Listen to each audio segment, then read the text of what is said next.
Hello, everyone, and welcome back to One More for the Road, a podcast of video game and anime opinions, and we just talk about stuff. I don't know, man. This podcast is very different from how I like. It used to just be reviews on Legend of Heroes games. Yeah, look at it now. Now look at where we are. Now we talk about Nintendo Direct. I'm joined, as always, with my good friend Felix. How are you this fine evening? I'm doing freaking fantastic, and as always, I am very, very happy to be here talking with you about games. Just Dude, games. My favorite day of the week. It's my favorite day of the week. Honestly, same. And yes, we're going to be talking about the absolutely insane February 2023 Nintendo Direct today. If you haven't seen it, go definitely check out Felix's first impressions video. He has like a full one, but if there's only like one or two things that you wanted to see his impression, his first reaction to, they are up on his channel, and I will put links in the doobly-doo. Do you have a convenient playlist for that? I do not, but you know what? I'll make it after this. Oh, dope. Yeah. I will have that linked then. We're going to talk about things basically in the order that they happened in the Direct, so I'm sure we have several things to say about some of this stuff. God, we Very do. little about others. Yes. And let's start with what they started with.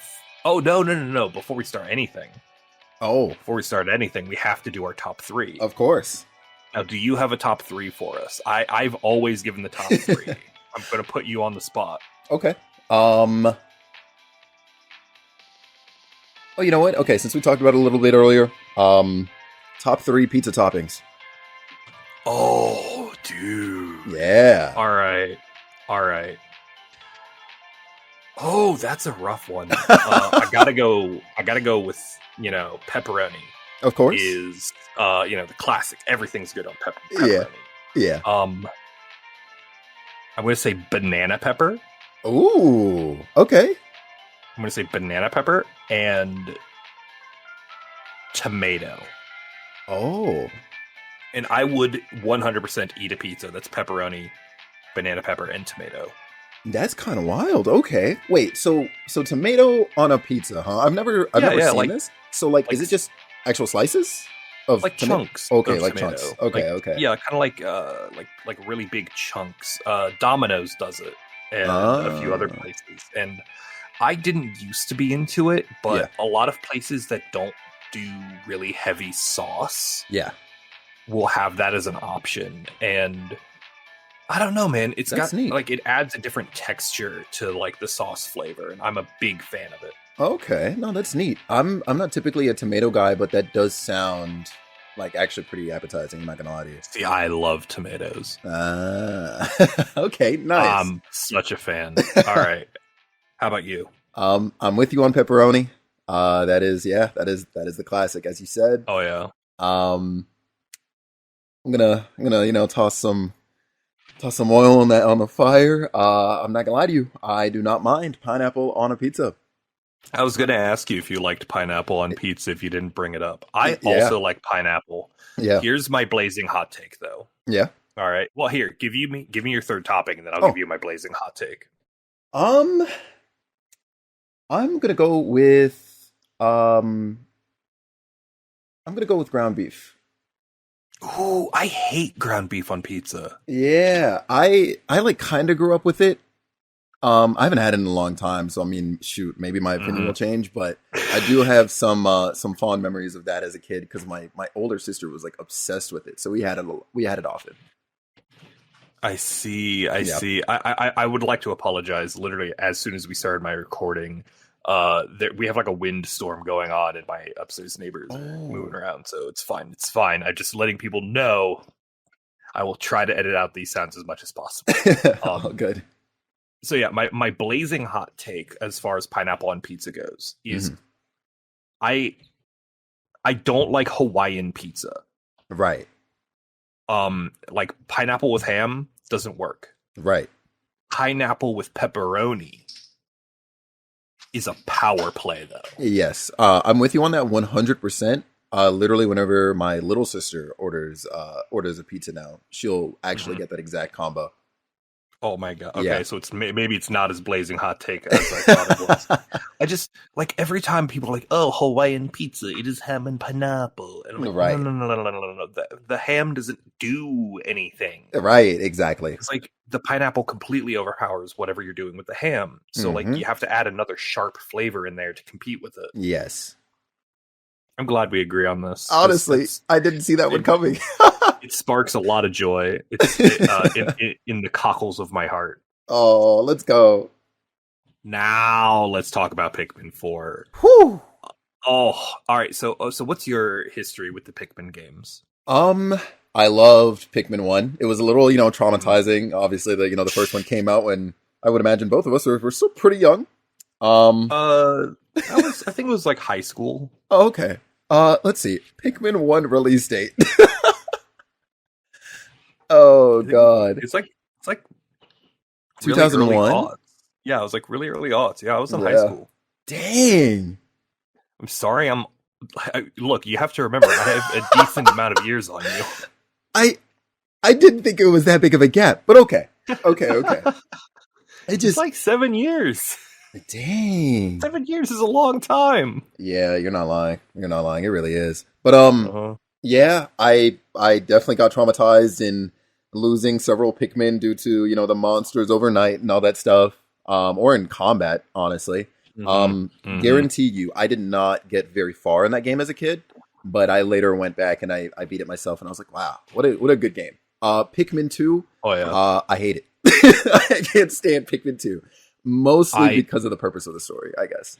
Or I what happens. never played Pikmin 2. You dodged, in my opinion, you dodged a bullet, like overall, Yeah. anyways, as far as narrative goes. Gameplay wise, they added and changed things and stuff that I think really just enriched the series.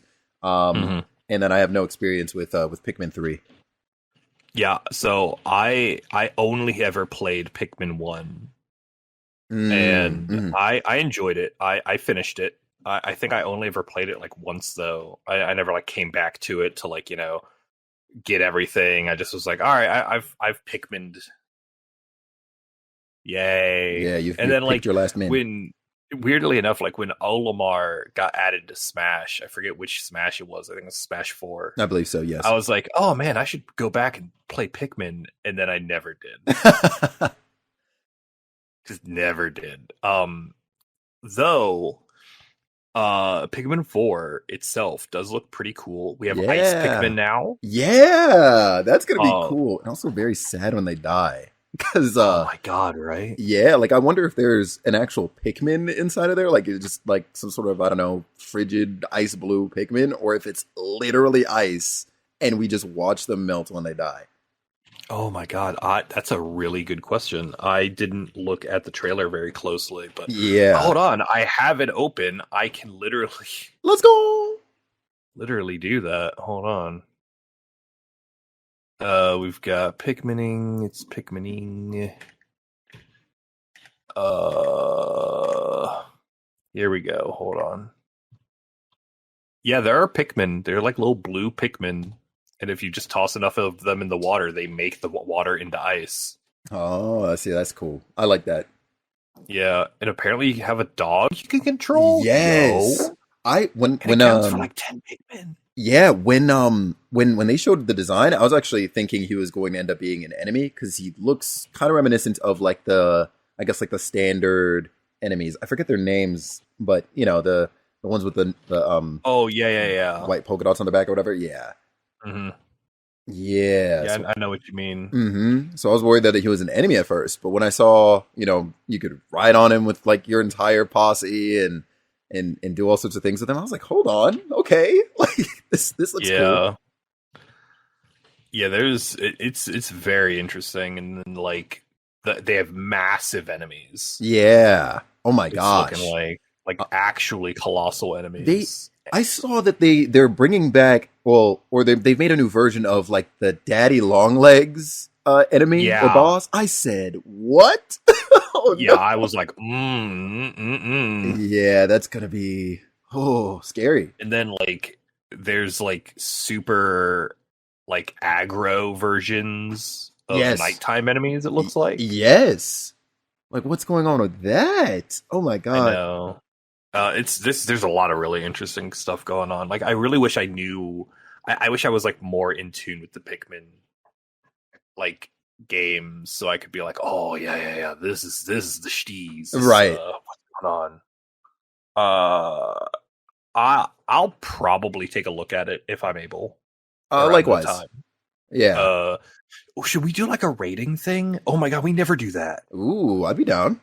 All right, how should we do that? We're literally building this live right here, right now. How about like play it, like try it, play it, skip it.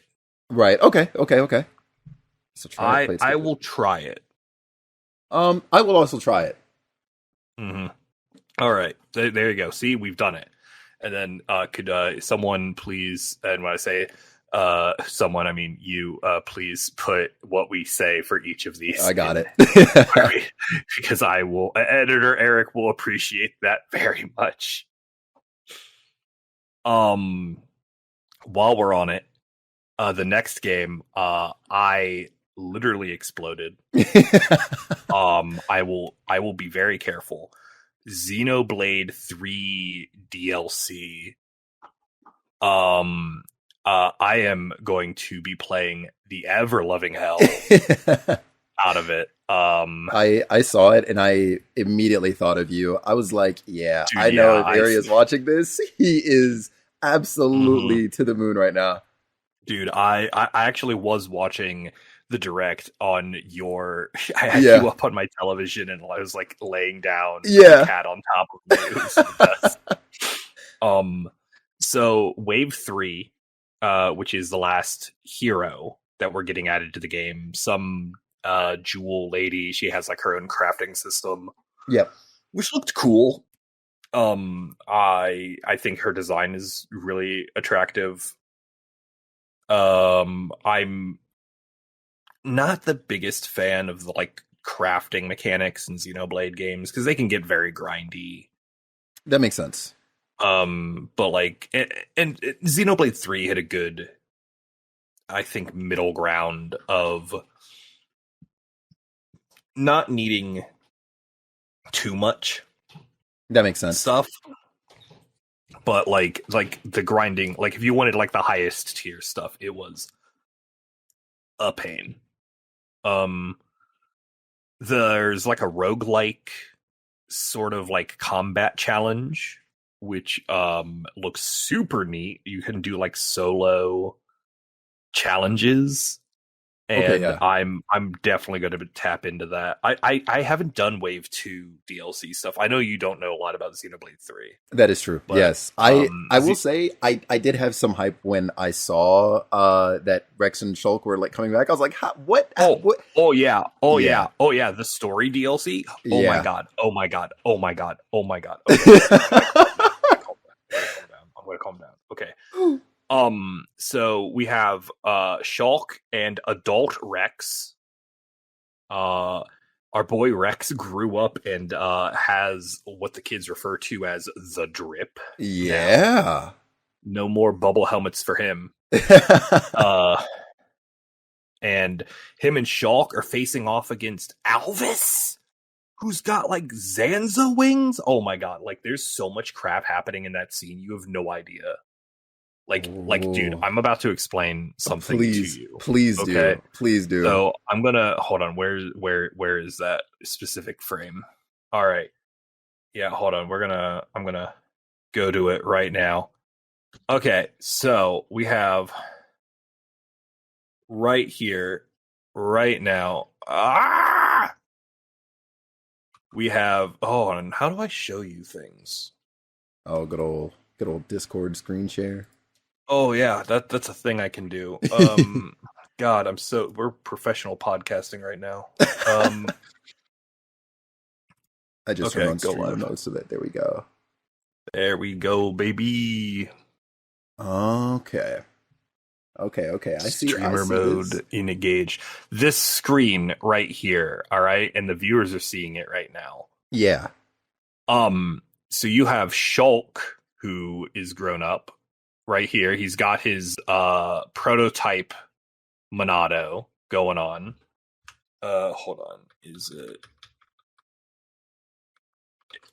So hold on. You've got Shulk. He's got a cool cape. He's got his like prototype Monado. Yep. We have Rex here. He's wielding Pyra And Mithra. Yeah. He's dual wielding right there. Yeah. And they're staring down this guy up here, Alvis, who's got the true Monado. And these crazy wings, which the last time we saw these was Zanza, who's the final boss of the first game. I see. And Alvis is a character who is in the first game, and I think he's in the second game. Okay. God. I don't remember. But he's like basically some sort of like computer terminal kind of guy who's like he's basically got administrative powers over Shulk's reality. Oh. Because okay. Can I spoil Xenoblade for you? You absolutely may, because I was going to ask a question, but I'll wait for the ask the question. Ask the question. Okay, so I was always under the impression, right, as somebody obviously who only kind of ever looked on the outside of this series, I was under the impression that each of the games kind of took place like several hundreds, maybe like thousands of years apart from each other. So to see these two characters here and know, of course, that they're going to be intertwining with like, you know, the current cast in 3, I was like, what's going on here? Like, is it actually like that, or is it, I guess, not? Like, is it? All right. So Xenoblade 1 and 2 take place at the same time. Like, not like in the sense of, you know, like Xenoblade 1 then Xenoblade 2. No, right. I mean like Cold Steel and Zero. Right, I had a feeling. Yeah. Like the ending of both games happened simultaneously. Oh. Like literally, like Shulk is fighting Zanza, the final boss of his game, at the exact same time that Rex is fighting the final boss of his game. Oh my god. Because okay. So there's this guy, all right, and he's some scientist, and they discovered something called the conduit. Have you heard me refer to, specifically in like the Legend Heroes playthroughs I've done, have you heard me refer to anything as the Zohar? Yes. So the Zohar is from the Xenoblade, Xenogears, Xenosaga, and Xenoblade games. Right. All right, here, give me 2 seconds. I'm going to show you something. Okay. Oh, look, there it is. Oh, see, that looks right familiar. There. Yeah. Yep. So, our buddy the Zohar is in Xenoblade called the Conduit. The Earthlings, in Xenoblade 1, discovered the Conduit, threw it up in a big space elevator, and tried to basically be like, well, we're going to screw up this world, so let's build a new cool one. And there was this dude, the scientist named Zanza. Okay, I don't know if his name was Zanza. His name was something else. I don't remember his original name. Editor Eric, do that. And he's like, all right, I'm going to activate this, and I'm going to make a brand new world. And he did. And him and his assistant, some lady whose name escapes me now, basically were the gods of this new world. And that's Xenoblade 1. Okay. Xenoblade 1 takes entirely within the confines of this reality. And the reality is generated, or like it basically has like 3 what do you call them? Like admin codes. Okay. And those are the Monado. Okay. Oh. And the Monado, and they basically take the form of cool swords. So they're so Xenoblade 1 takes place on the Bionis and the Mechonis, which are big 2 massive Titan gods. Yes, I recall those. Are the bodies of Zanza, his assistant. Oh. All right. Yes. And then you have Alvis here, who is like basically the computer AI that's basically doing all the like admin work in the background. Okay. Okay. Yeah. And those are like Ooh. the three main like admins of the Right. world. Right. Um so basically Alvis so basically at the end of Xenoblade 1, Shulk kills Zanza and becomes the new admin and basically makes the world, change Right. to be more like hopeful, because basically all humanoid creatures basically were like energy and food for their respective titans Right. that just they gave them sentience because on a lark, I guess. Of course. Yeah, and basically Alvis was like, all right, well, Shulk, now you're the admin, you do stuff. Well, apparently Alvis is still doing stuff, and it's wild. But that all takes place at the same time as Xenoblade 2. Xenoblade 2 takes place in the far-flung future of the Earth that Zanza abandoned through the conduit. Okay. Okay. And the whole point is you're trying to get to Elysium. And Elysium is the space station Right. where they had the conduit. And Oh. we find out that Zanza was actually split in half. So his original human body is still physically up there and basically kept alive through the conduit. Holy. And he's watching everything that's happening in both worlds. Right. And he created the what are the cool swords called? He created blades, Yeah. which are like, and the greatest blades, so to speak, which are like Pyra, Mithra, Jin, Hmm. and Malos. Why can't I think of these names? Why? Oh my god, I'm so bad at everything. I'm the No, worst. no way, no way.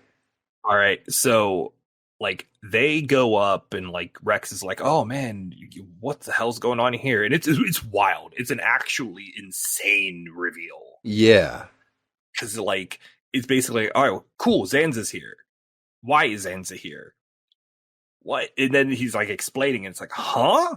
All right, all right, all right, all right, all right." So, basically, what's up happening then is we find out that Xenoblade 3, okay. Yes.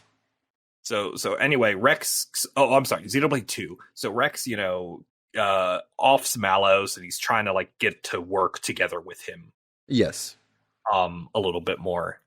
But like Malos is like, I'm too far gone, and then he dies. We go, bleh. There's some stuff that happens in Torna, but I don't know what it is. Okay. Okay. Got it. Okay. So anyway, they both have their big resolves.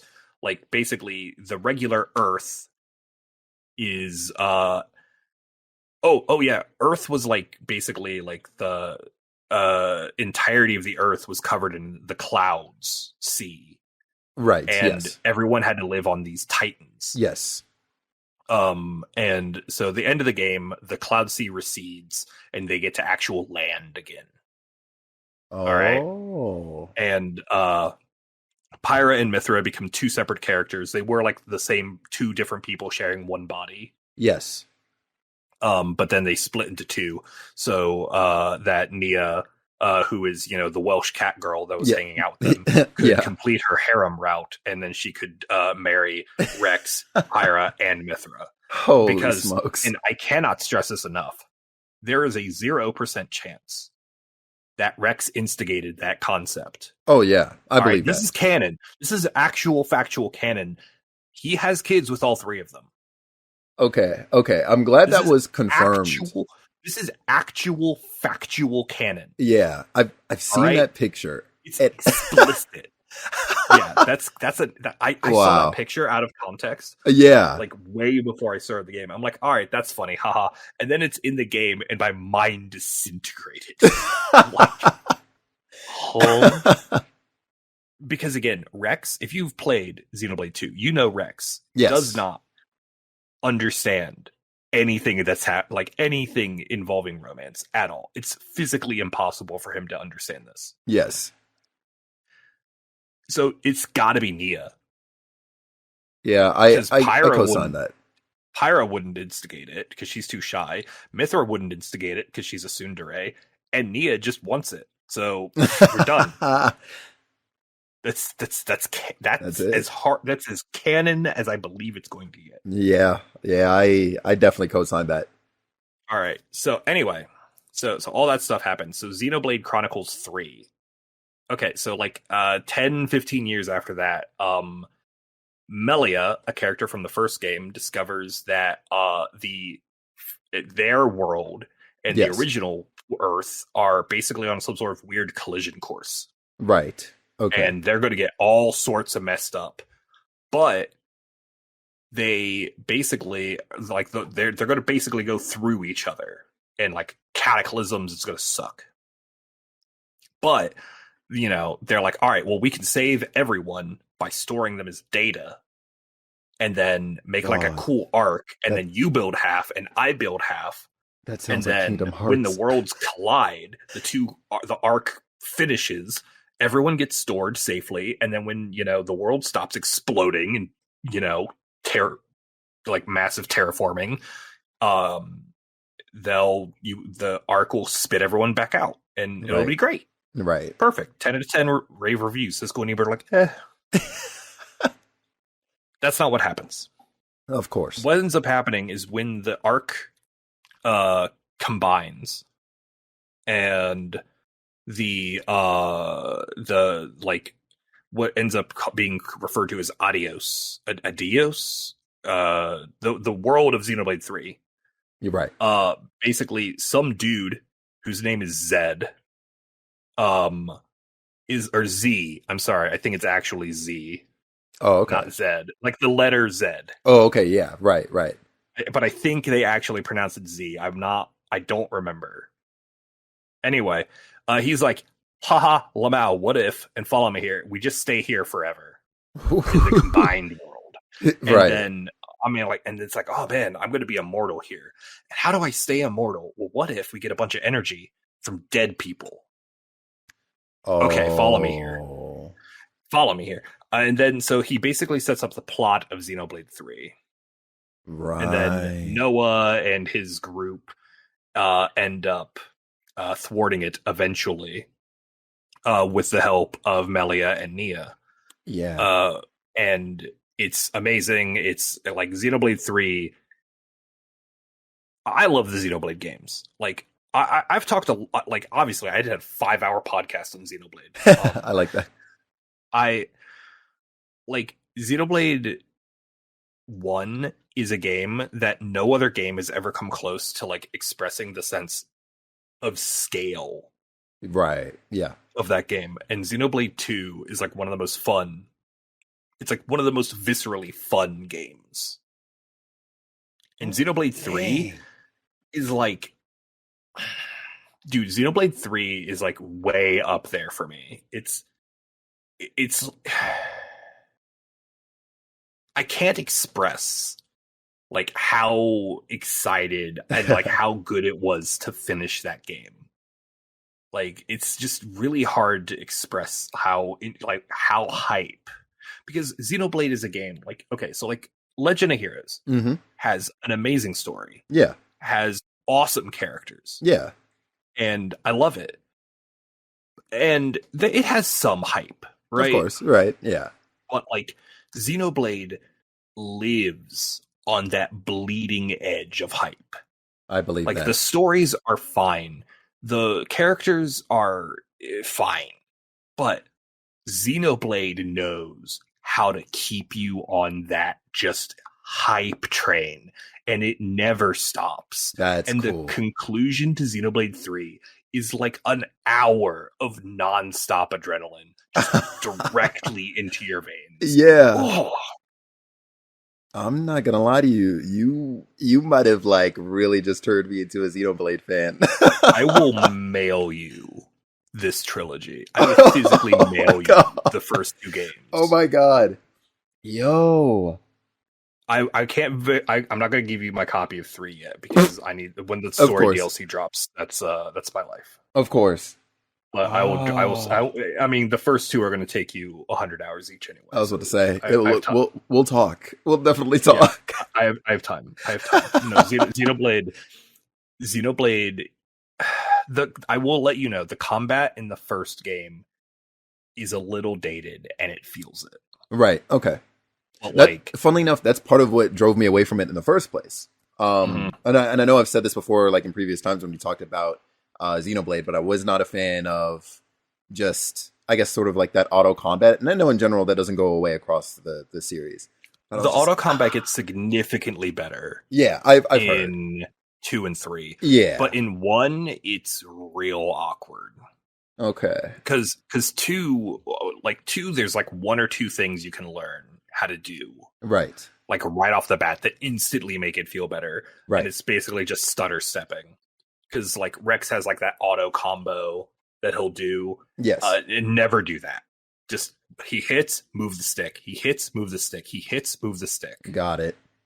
Like it's Got it. and you're A, you're doing like twice as much damage, and B, you're just more active in the combat. Right. That makes sense. But like all that being said, I am unreasonably excited for this because like they have that scene. We haven't even gotten to the second part that's super cool. The sweep down on what I assume is a part of the Bionis, and it's got a big monkey, a big monkey. Ooh. And if that's not territorial Rotbart, I'm going to implode because he's not in game 3 yet. But we've got like these elk dudes down here. Like there's so much cool stuff. And this, oh my god, I haven't even gotten to this yet. Oh my god, I haven't gotten to this yet. Oh my god. This is Fei Fong Wong. He looks like my okay, OC. This is Noah, but he's like using Fei Fong Wong's like outfit and I assume abilities. Right. And this is a big deal. Okay, Fei Fong Wong is the protagonist of Xenogears, and one of the very first things that he does is he suplexes a T-Rex. Oh, snap. All right? He suplexes a T-Rex to save some random German girl. Yeah. And yeah, they get married later. Wait, do they get married? They definitely get it on. Right. But I don't know if they get married. I don't remember what happens at the end of Xenogears. In my defense, the reason I don't remember what happens is because 90% of what happens in what I refer to as the narration zone. I see. Where a character will sit in... No, seriously. A character sits in a chair with a spotlight on them and like a little amulet thing doing like a back and forth, and they just narrate what happens at you. Because, okay, and this is your real fun fact of the day. So Xenogears development for Disc 2 got vastly under like funded. Right. Because like a lot of the funding and the developers got pulled onto a slightly different project. I see. Final Fantasy VII. Oh. And you'll notice in my community especially a mild disdain for the OG Final Fantasy VII. Right. That's why. That makes sense. Okay. We're all boomers, and Xenogears is literally like so close to being the greatest JRPG of all time. Yeah. If not for that. Dang. Yeah, if not for that. But no, this right here is like the most ridiculous quantity of hype I've ever experienced. And I didn't even talk about the DLC outfits. I'm not going to, but like it's oh my god, like the story DLC is gonna blow. I'm gonna explode. I'm gonna literally detonate. How so? Are you going to what are you going to do? What are you going to do with Xenoblade? Are you going to play it? I gotta play it. I gotta see this. And you know what? I'll even like sweeten it a bit too. And I'm gonna go back for Xenosaga. I have to, because those came out when I was like really, really young, and JRPGs definitely would not have stuck in my head like that as a kid. Though I say this and somehow like Legend of Dragoon, I guess did. Dude, Legend of Dragoon. Yeah. My God. Yeah, that is the only JRPG like when I was like anywhere between the ages of like maybe like 4 to about like 7 that I remember because like one of my babysitters had it in various other games, and that one stuck. So I saw a lot of Legend of Dragoon, love that game. But Xenosaga, like knew of it, saw things for it, and I was like, oh, like cool looking characters and stuff, and then I never got into it. Xenosaga has one of my favorite fictional characters in basically any JRPG. Actual factual Jesus. Not like, oh, we have this Jesus analog. No, it's just Jesus H. Christ. Holy He's smokes. in Xenosaga 3. That's amazing. That's absolutely amazing. It's the greatest video game. How do you beat that? Yeah, that's amazing. The Lord.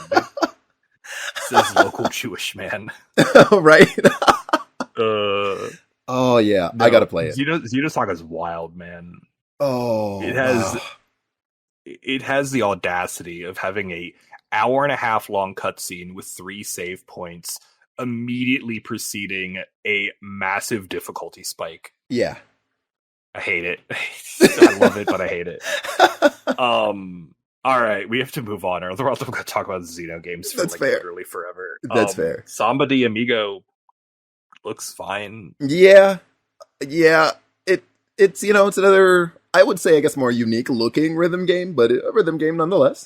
Have you ever played a Samba de Amigo game? Yeah, actually. Couldn't tell you which one, but I have. There's the one for the Wii, right? Yeah. I liked that one. It was fun. It was good, I played it at a friend's house like twice.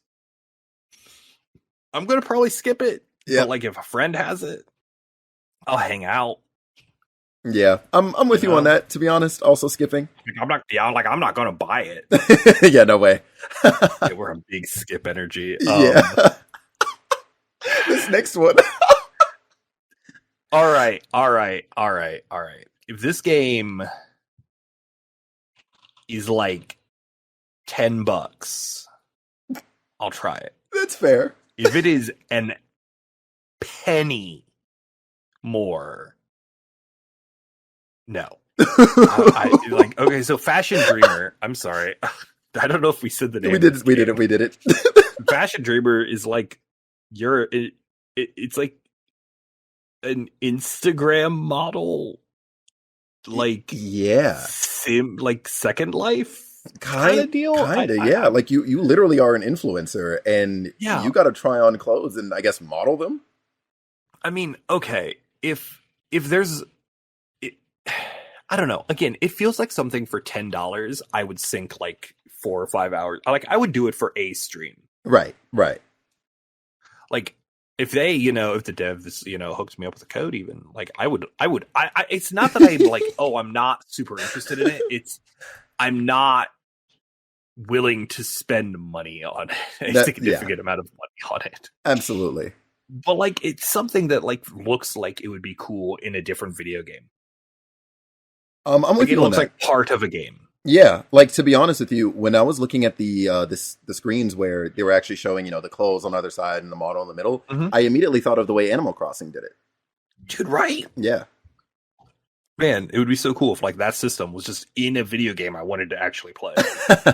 Right. I agree with you. And I wondered, and somebody in my chat at the time brought it up too. I was like, or they were like, hey, so is there anything more to this game, or like what's going on here? Right? Because they really just showed off like a bunch of outfits and said, hey, become an influencer and you can like outfits and they'll like be in your wardrobe or your shop or something. And I was like, yeah. Okay. And I'm like, is there like a shopkeeping? Is this, is this, some sort of new version of, what's that name of that stupid video game? Hold on. It's like one of my favorite games. How can I never remember the name of this thing when I'm thinking of it? I will find this. I believe Recettear. Oh, yeah. Shop sale. Yeah. Oh, it's just Fashion Recettear. God, what a masterpiece of a game, dude! I freaking Recettear is Yeah. You know, it'd be great. Yeah. Just that. Yep. Just Literally. Tier. I would buy another one of those. Yes. Straight up. Anyway, Fashion Dreamer is skip unless it's $10. Yeah, I'll try. I'm skipping it altogether, but I know that there are some people that are very excited for it. To be honest, because it reminds them of some other game. I think it's one on the DS. I forget what it was called. Oh yeah. There's definitely a couple that it had the vibes of like a DS like exercise game. Yeah, I feel that. No, yeah. I mean, look, there's definitely someone who that is their game of the year. Oh yeah, and I'm really happy for them. Oh yeah. Dead Cells Castlevania DLC though. Ooh, freaking I'll try cool. it. Yeah. I have not played Dead Cells though. That's my really problem. Oh, yeah, it's one of those games that's been on my like. Oh, it looks really cool, and I just there's too many games, man. You're not lying. I have some hands on with it. I really enjoyed it, so I definitely think you will probably get more out of it than I would. It's good. I played it with the Twitch integration. That's a thing you could look forward to. Chat can either like obviously if you're playing the PC version, chat can either help you out or screw you over. Yo, I gotta make sure I get it on Steam. Yeah, Steam. Then yeah, I was debating getting it on Switch. Yeah. No, 100% get that on PC. All right, I'll make sure to do that. Hey, let's go. Yeah, so I think that this collaboration is like one of the ones that was like, whoa, really? Like these two universes colliding? Like that's really, really cool. It makes sense, but at the same time, wouldn't have seen it coming. I'm really, really excited to listen to the like remixed or like enhanced tracks from Castlevania. Oh yeah, man. Yeah, that's gonna be good. Castlevania music slaps. God, give me bloody tears on anything in every way in all the ways you can have it. I'm locked in. Just every possible iteration of bloody tears on our desk. Yep, please collate that in. Yeah, I would try this. To be honest, I would try it. The DLC that is. Tron Identity is some sort of Tron visual novel. Yeah. Here's my blazing hot take. It's not a new Deus Ex game, right? And so I do not care. That's because, as we all know, Deus Ex is just orange Tron. Why am I here? Just to suffer. Basically, I didn't ask for this. Yeah. Oh my gosh. So skip it on both? I'm on hardcore skip it. I do not care. I have not cared about Tron since. I mean, Daft Punk did a Tron. They did the soundtrack for the second Tron movie? Oh, that's cool. I didn't even know that. I cared about that. Yeah, it's Daft Punk. Like, are you gonna seriously? Are you gonna tell me that you don't like Daft Punk? Right? Nah, no way. That's a sin. They had like one of the best album. Like their most recent album was like amazing. Yeah. It has this. One of my favorite things is all these jukeboxes in like all these bars I used to go to had that soundtrack. Like had that, and they have like 2 12-minute instrumental songs. That's nuts. And they cost the same as normal music. So why would I ever pay for a 3-minute song when I could give you 12 minutes of Daft Punk for the same quarter? Yeah, that's actually amazing. People hated me. Because like... I see where this is going. Because then I'd have like 20 minutes of the jukebox all to myself. Oh my gosh. That's diabolical, and I love it. Look, they should have just not been out drinking at the same time I was. That's all there is to it. True. I say as though I'm a massive bar hopper. No. Like I would go. I was usually the designated driver, though. Right. So I made sure we went to bars with good food. Oh, that's good. That's the important part. Always go to bars that are attached to good restaurants. Yes. Okay. Oh man. Ghost Trick Remake. Yeah, that looks interesting. I'm not gonna lie. People were real hype on that when the original came out. Yeah. I did not play it, but everyone who I have ever heard talk about it raves about it, and I am very wanting to try more stuff like that. Yeah, me Because too. because like people have been telling me about games more and more, and I'm like, every time I've tried a game like that, I've had multiple people yelling how good it is. It's Yeah. been a banger. And I can't deny. I'll try it. Hmm. I'll probably even play it. Yeah. Actually, I'll play it. Yeah, I'll play it. Yeah. Sometime after the stream, I had two people come up and they were just like, "Hey, you should try Ghost Trick. I think you would really like it." And so I was like, "Well, Hmm. okay. If you're making that kind of recommendation to me, I'm gonna have to put it on the list, honestly." So Oh I'm also yeah, a play it. yeah. I was super pumped about it. DecaPolice. Yeah. This looks interesting. It's definitely interesting. I like downside, you're a cop. Right. Upside, you're some sort of persona cop. Yeah, just about. You're like a cop, but it's persona, and Yeah. it's like if Professor Layton was a persona game. Pretty much. That's actually a really, really I'm good kind of description I'm for it. kind of way into it, like aesthetically pleasing. Yeah. Um, I'll probably wait to see other people play it, but I'm willing to try it. Mm-hmm. Mm-hmm. I'm also on I the like this try for rating this. system we've come up with off This the is cuff. cool. Honestly, yeah, you might be a genius. I'm not gonna lie to you. I would like to be. That'd be cool. You most definitely are. Don't let anybody tell you different. Awesome. What do you think of this next one? Do you Ooh. know Bayonetta at all? I am fairly familiar with Bayonetta. I have yet to get to the third game, but yeah, no, one and two, I'm like, wow, good games. Really, really, really good games. Mm-hmm. Um, funny enough though, so the next game, Bayonetta and what is it called? Cereza Cereza and the and the Lost Lost Demon. So I like the aesthetic. I like this like storybook kind of feel that we've got going on. Reminds me of Okami. It, Um, it reminded me of Bastion. Bastion, like oh, I see. Okami. I Yes, can see that's where, but Bastion or but Bastion was my touchstone for yeah. this. That makes. I think that makes more sense. Actually, that's actually a good shout. Mm-hmm. Um, it's yeah, no, it's interesting. I really admire the way it's trying to go for trying to maintain like the high action gameplay of the original series or the actual series. And I also like the way it seems to approach like puzzle solving and stuff like that as well, given the way it is presented to us. But Yeah, I think funny enough that this is still a skip for me despite that. Like I feel like it's not quite hitting where I really. want it to. Yeah. Like at best, maybe I would say try it only to sort of like, you know, see if I can get into it and also absorb whatever story it's trying to tell. But also, I don't know, and obviously I'd have to play to know, but I don't really have any sort of anticipations as to what it would add to like Bayonetta's character that we kind of sort of didn't already know. Because in Bayonetta 1 and 2, actually, there are considerable like there are references and literal visits to her past already. So I'm kind of like, okay, so it's her as a kid again. What are we getting out of this besides just another Bayonetta title? Yeah. Yeah, Hey, Cat, what do you want?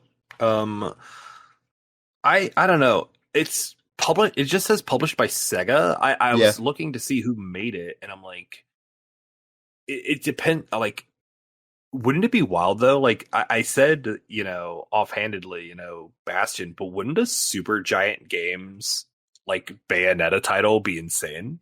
yeah. Oh my gosh, that would be. Oh my gosh, that'd be cool. Like, could you imagine if they got a hold of Holy, like a real oh like my god. IP like that? Yeah, that would be next level. I would love to see that. Yeah, I I've played the first Bayonetta, and then I haven't really had a feel to play the others, so I'm also on skip it for Bayonetta. Hmm. Unfortunately, it does look cool though. Yeah, it does look cool. I hope everybody who plays it enjoys it. Let us know. Let us know if we were wrong. Let us know. Let us live vicariously through you.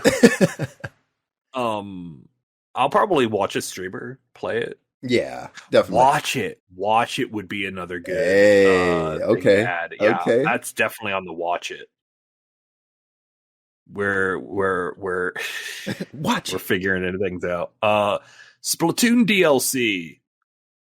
I don't know like anything about Splatoon, man. I've Yeah. never played a Splatoon, and I really wish I did. Yeah. But Splatoon 1 was like weirdly difficult to find, Oh, even really? when it was like in print. Like I could never like find a copy of it easily. Oh, Or dang. no. I think it was when Splatoon 2 came out. Yeah. And then like Splatoon 1 copies just evaporated. And I'm like, well, I want to play Splatoon 1 because I care about the story. I just don't care. I don't care about the Yeah, the actual multiplayer. multiplayer. Like, I just want to play this main. Like, it'd be really cool if we got, ports. I agree. Yeah. And Uh, funny enough, I feel like that's, well, maybe not completely, but I feel like to a degree that might be what this DLC is maybe trying to do. I don't know. if Or at least to some extent. Like sort of throwbacks. it would be kind of cool if you had like a truncated version of the story mode. Yeah, that'd from be one. cool. Yeah, that would be nice. Yeah, but like the DLC brings back DecaPolice as like a hub area, and then like it had some mini games or something. I'm not. Yeah, there are features, I guess, kind of like coming to Splatoon 3 that were maybe a part of one or something like that. One and two, maybe like like old shops. Yeah. Old characters, stuff like that. Yep. Definitely excited to see some of the characters come back. I was like, okay.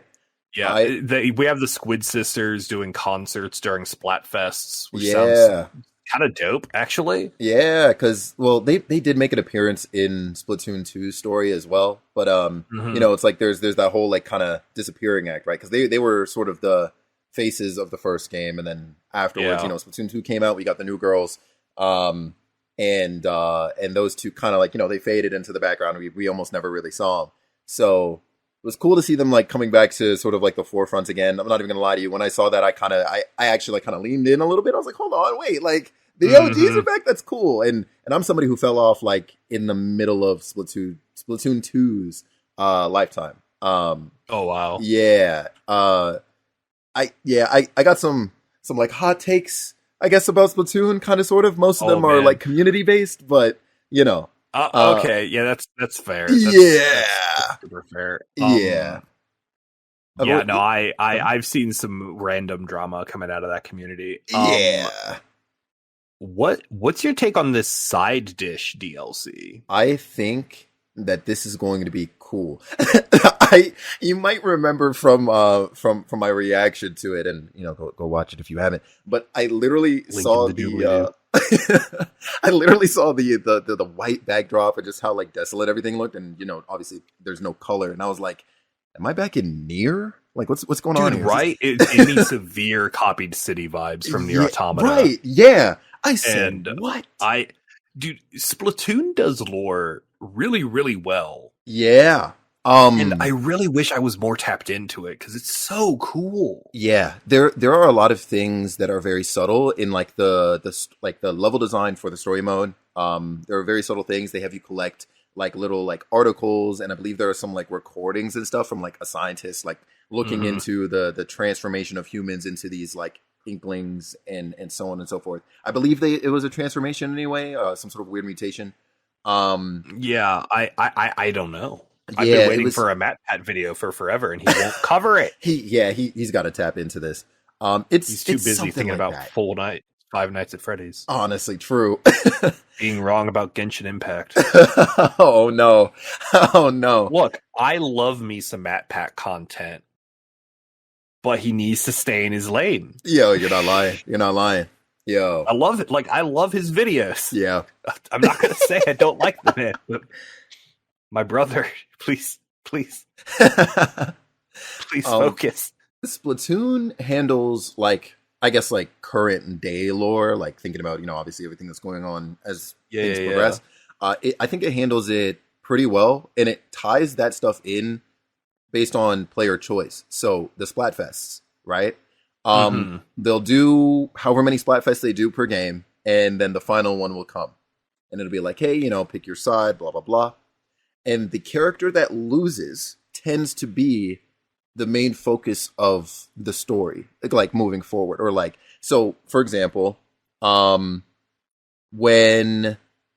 the final Splatfest happened in Splatoon 1, I forget which one of the girls disappeared. I believe it was the like the black haired one. I could be wrong. I think it was the black haired one because everybody loved Marie in that game.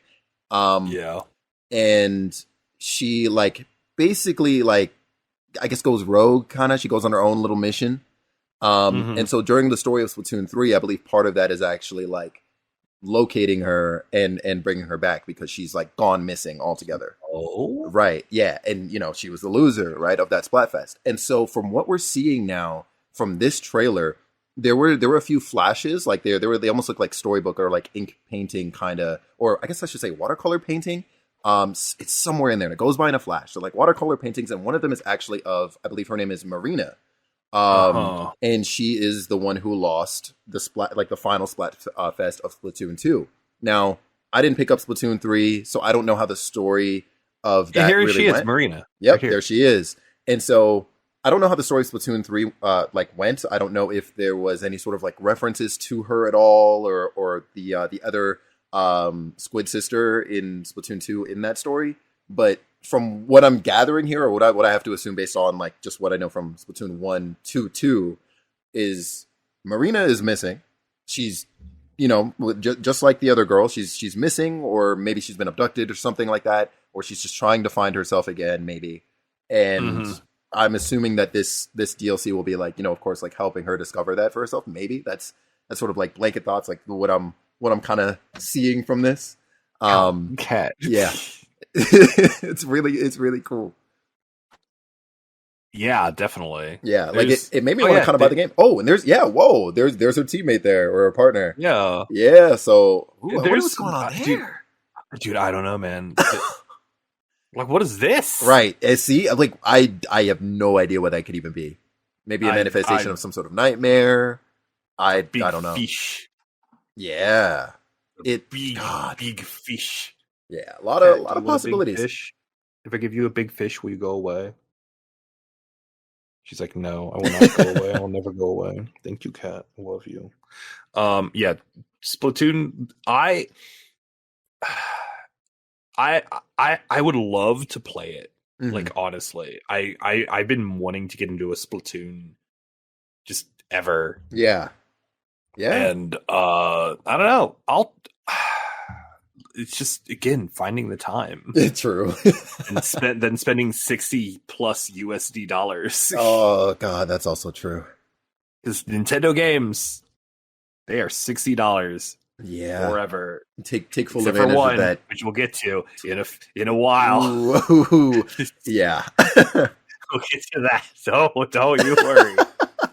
Don't you worry. We'll get there. But I'll try it. Woo! Let's go. Next we had Disney Illusion Island, and I'm gonna be 100%. Yeah, that looked slick. Yeah, I'm not. I see why you said that. Yeah, I think we both said. I think you said during your thing, and I basically had the same thing. It gives me Rayman Legends vibes. Yeah. Like it's definitely slower than Rayman Legends, but like the way the characters move, the environments, everything, like it looks very Rayman. Yes. Sorry, my cat is using me as a climbing okay. post right now. But yes, I agree. It looks really good. It looks really good. Yeah, it's looking like a polished game for sure. And I would love to play it. Hey, let's go.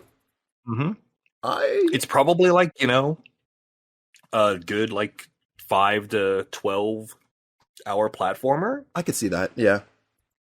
And like I'm expecting it to be like a $40 game. Maybe if it's full price, I'll probably wait for it to go on sale. That makes sense. But yes.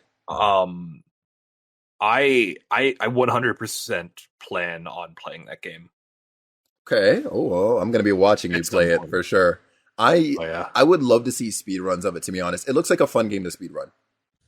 Oh, dude, I bet it would be. Yeah, like I want to see that at a GDQ ASAP. Oh, yeah. I mean, it comes out July 28th, which is right after Summer Games Done Quick. Ooh. All right. We'll see it in January. So yeah.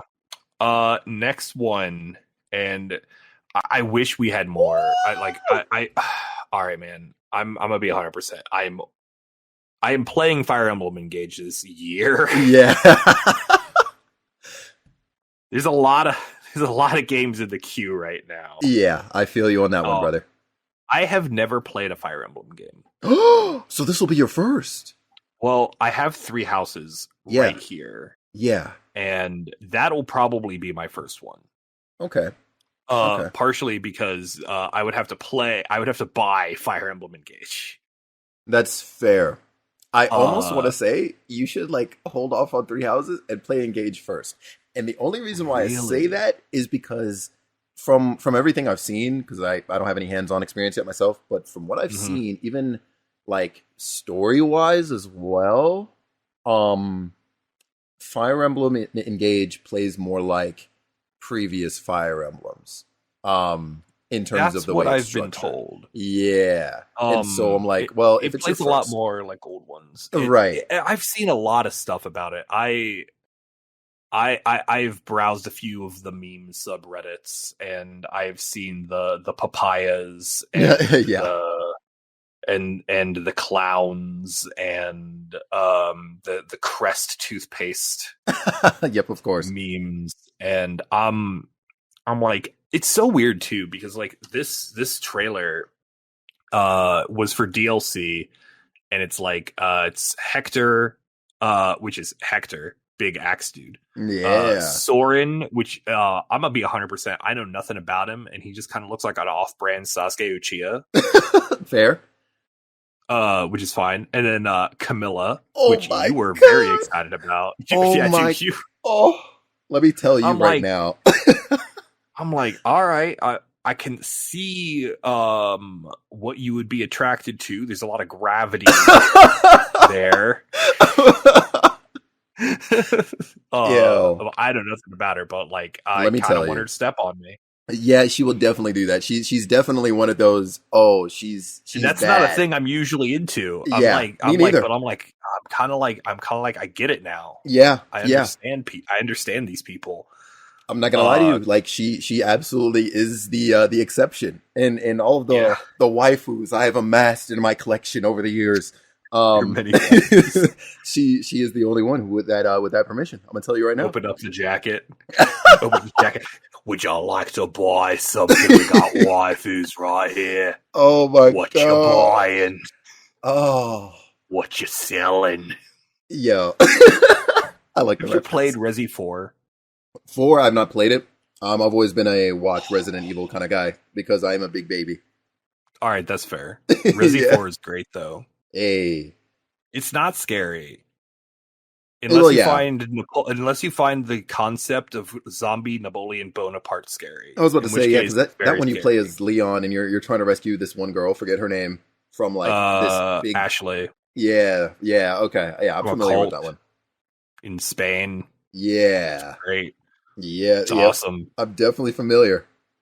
You know, what is it with video games that I've been talking about like this week, and all of them take place in Spain? Yeah, that is very weirdly specific. Yeah, actually, hold on. What's going on here?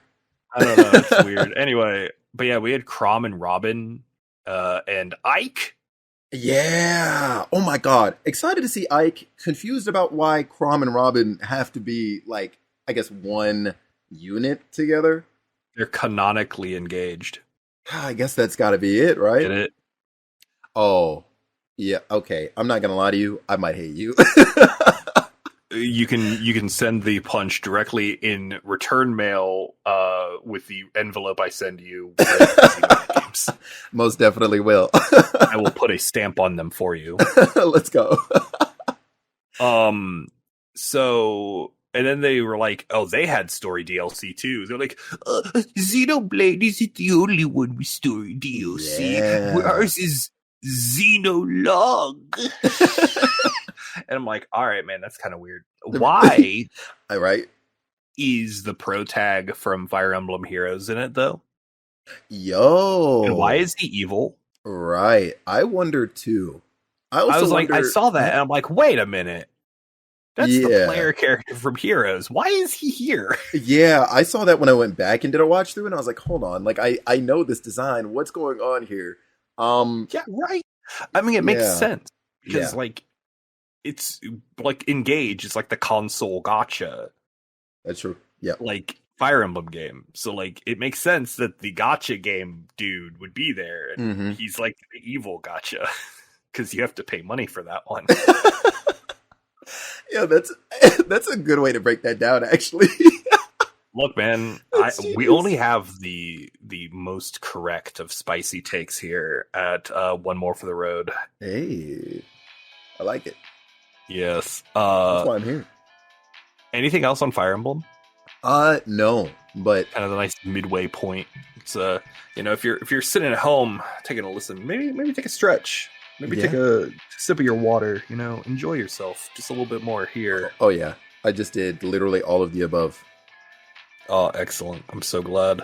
We need to remember to tell our listeners to do that around the midway point. I think that's something we should be doing. Yes.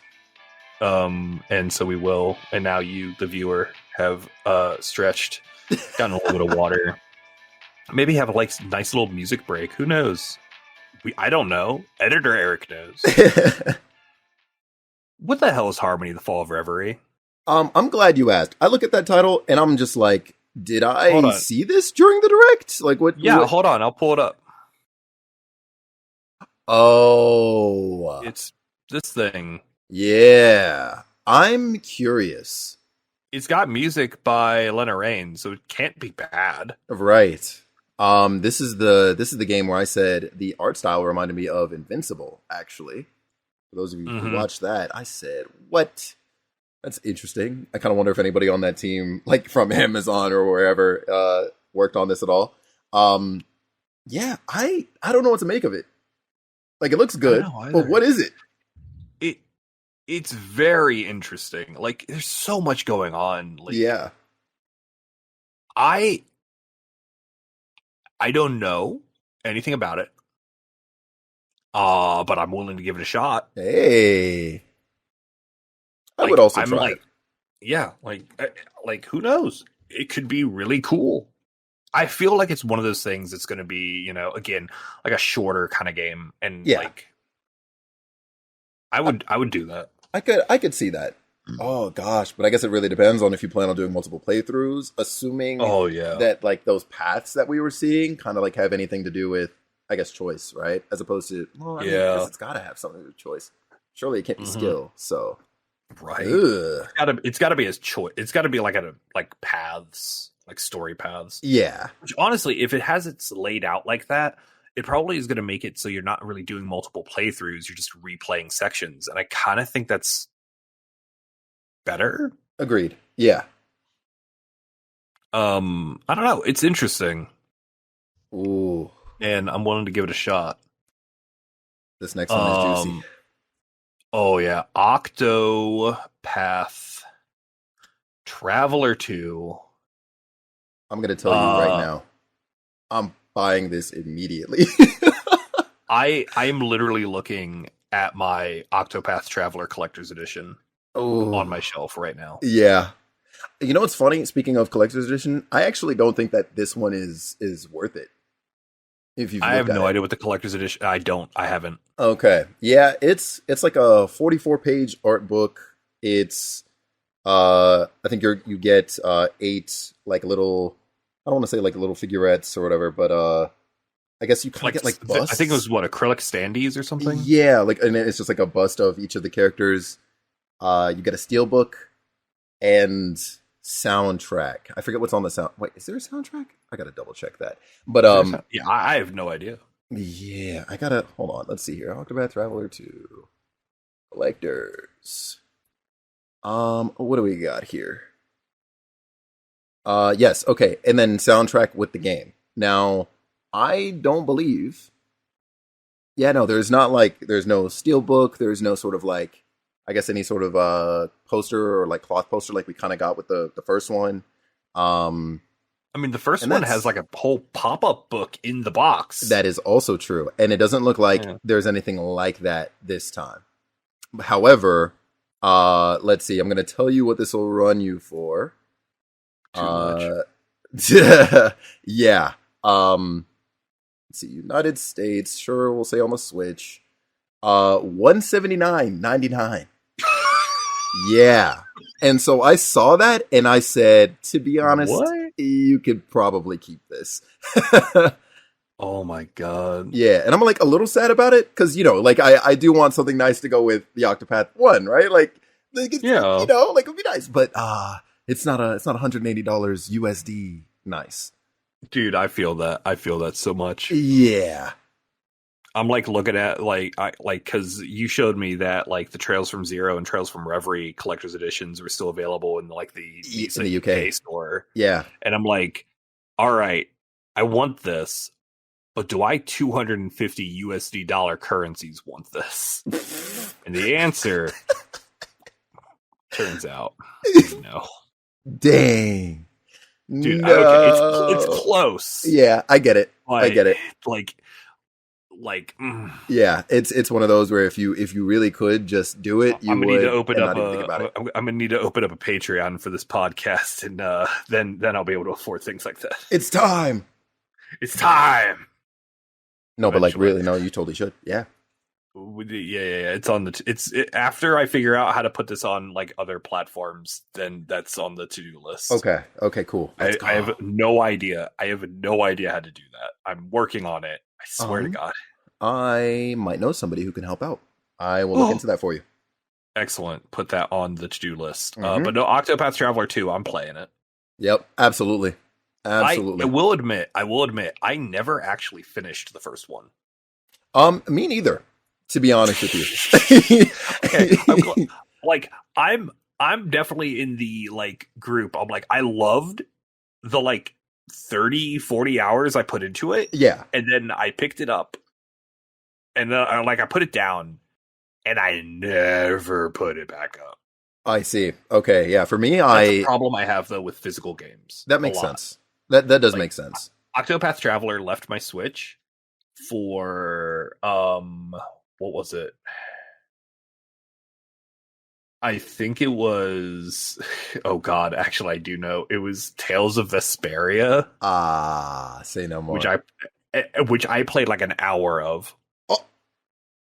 And then I swapped it out for Pokemon Let's Go.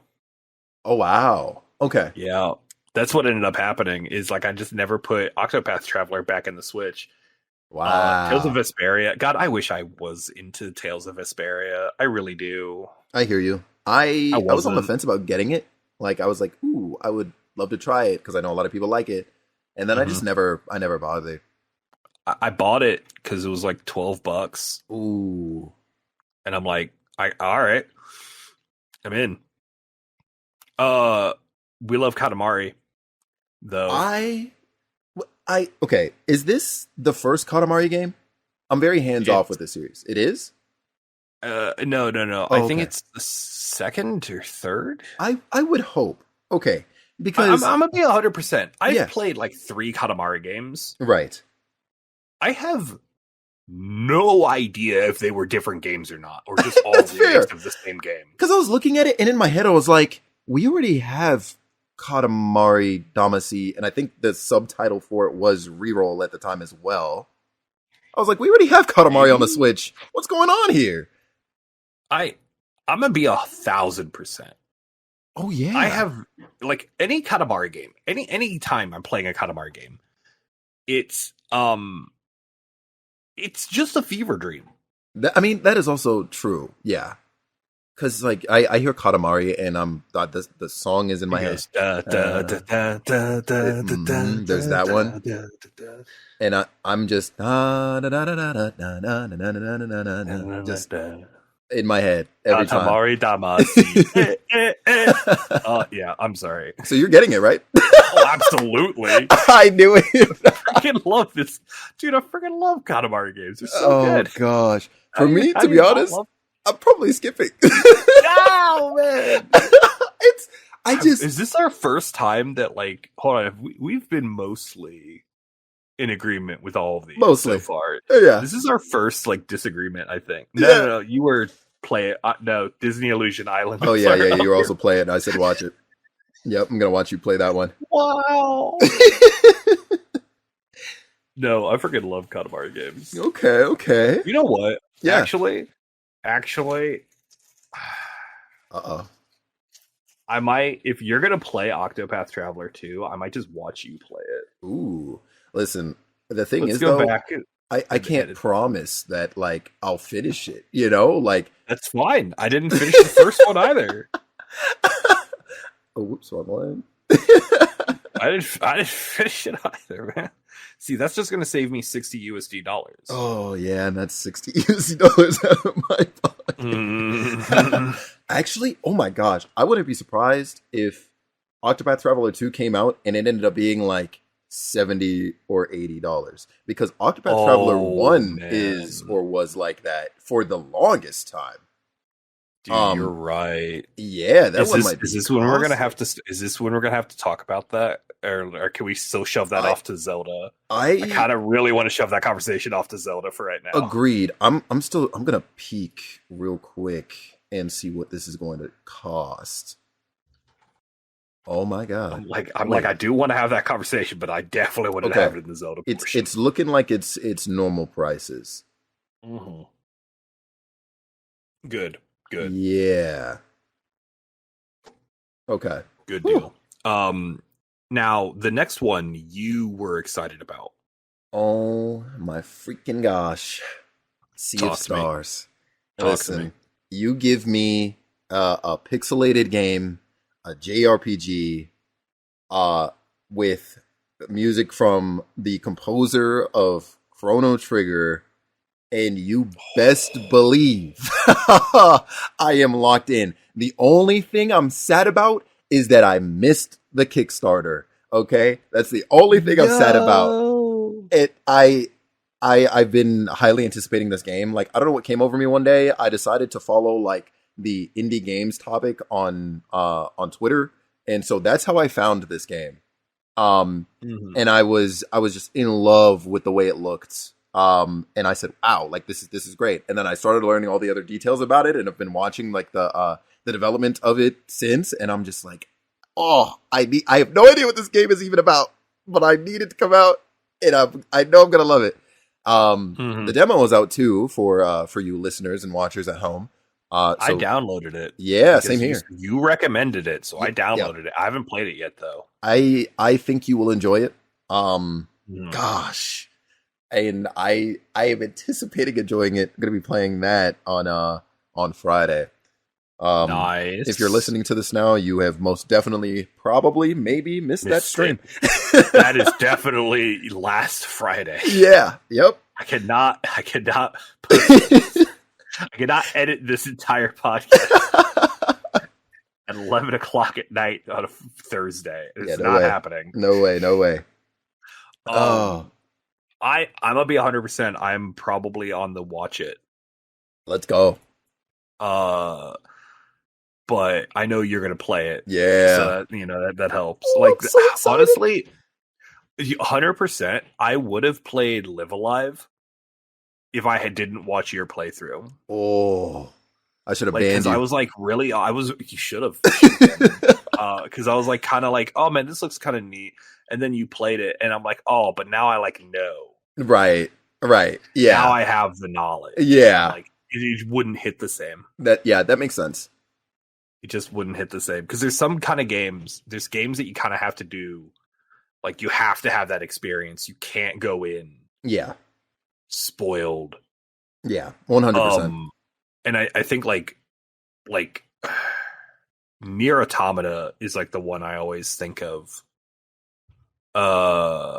As like you cannot have parts of that experience spoiled for you. Agreed. Yes. And I'm not going to talk about him here because obviously, course. like, just go if you have not played Nier Automata, do it. No, literally, like maybe right now. Yeah, like I'll wait. All right. I got 40 hours. Yeah, and while you're at it, grab a copy of Tunic if you don't have that as well. That's a game I wish I could play again for the first time. I have not played Tunic yet, and I have not watched anyone play Tunic. Oh my god, that game! I've been dodging. Ooh. I've been dodging Tunic stuff for ages. It is a masterpiece. You will love it. It's just so many games, man. Yeah, that's also true. It's also true. As speaking of games, Omega Strikers. You know, as a meme, I might buy it because I opened up the eShop and I saw it was like $1.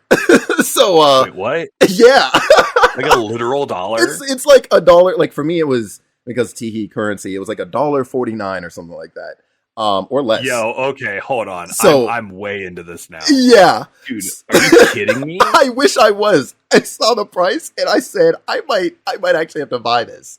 Oh, that's really annoying. It's really annoying. That's really, that's, yeah. I know I'm spending money on the eShop anyway, so as well. Yep. I might redeem like gold coins for it or something. If that's possible. I can totally do that. Yeah. I think it's platinum coins. I think you have to platinums. Yeah. I'm not, I don't know, man. Yeah, it's something like that. How that works. Yo, that's... I'm not thinking of the wrong game, am I? I have no idea. The soccer MOBA? Damn it. I am thinking of the wrong game. That one is free. No. That one is free. I was thinking of the baseball game. It literally says soccer game in the notes. Yeah. Wait, Omega Strikers free? Omega Strikers is free. Oh, or at least it says free download here. Oh, it's probably free to play and then has like microtransactions. Probably, yeah. Because every game's got loot boxes now. Of course, yeah. I'll probably take a look at it at some point, but I'm probably going to bounce right off it. That's also fair. I'll give it an hour. In coming down from realizing I was talking about the wrong game, I will be skipping Omega Strikers personally. Okay, we could both skip it then. I might give it an entire hour of my gameplay. However, that's implying that I will actually go to the eShop and remember it exists. Yeah, that's fair. There's actually, to kind of maybe help you, I don't know if it'll be there by the time you get to the eShop, but there's a whole section dedicated to the Direct. So I did see that. I did see that when I was on there. I grabbed a bunch of demos that way. Okay, right. Yeah. Okay, cool. Next thing, Etrian Odyssey HD Trilogy. Yo, I've never been an Etrian Odyssey person. I have never played these games. Yeah, but they look kind of cool. Yeah, I'd be down to try them. They're like very like labyrinth-based dungeon crawl type things, and I'm like, it's interesting. I would be willing to give it a shot. I'm kind of curious, and maybe somebody can let us know, or maybe if you know, Ari. The way it was set up reminded me of Persona Q, I believe it was called. And I'm like, did the same people like build these games, or like I'm wondering if it was like like Atlas like went over to this team, or if it's all Atlas. Let me take a look. See. Yeah. I don't think Atlas did. Well, hold on. I can take a look. Oh, it says Sega. It might be Sega. So if it says Sega, then it might actually still be. No, it is Atlas. I was about to say. Yeah, I was about to say. Oh, yep, it's still Atlas then. Okay, that makes sense. It is Atlas. Yeah. Okay, yeah. Yeah, because I remember the way Persona Q played, and so I saw the dungeon crawling stuff, and I was like, wait a second. That's really interesting. Uh-huh. Yeah, it's like, I don't know, man. I'm willing to give this a shot. Yeah, I would watch it. Yeah, like the thing that's wild about it though is like I think it was like an old 3DS game, right, or something. So like they have to put all of the they put like 2.5 screens, like 3 screens, all right. It's definitely an experience. I'm not sure what kind of experience, but it's different. Yeah, most definitely. Most definitely. I'm excited for Advance Wars. Oh, me too. Oh, I'm so happy. I played one of them on the GBA, and I freaking loved it. Yo, And I also I'm had in, that experience. Yes, dude. Right? yes. Mm-hmm. I'm locked in on that. Play, Most definitely, play it, absolutely. 100%. We've waited so long, and I'm actually glad to hear that it didn't end up getting canceled or anything because of everything going on in the world right now. What was the deal with that? I heard that it got delayed for something, and I just have no idea what it was. So I'm not sure the extent of the impact, but I do know that the stuff going on in the Ukraine actually had something to do with it. Okay, Yes. yeah, that makes sense. Okay. Yeah. All right, that makes more sense. That makes all right. Now I remember. Yeah. But yes, I'm very excited about Advance Wars. Yeah, I'm all about it. It's gonna be good. Oh. Speaking of cool games from older consoles, Shout out Kirby. Holy Kirby Return to Dreamland Deluxe. I am all right. I would love to say that I'm locked in to play this game. Yeah. But I still haven't bought the newest Kirby game. Ooh. Oh, that one is good. Whenever you do get around to that one, you're gonna have a good time. I also think I know. I love Kirby. Yeah. You're gonna have a good Kirby, time with Return to Dreamland too.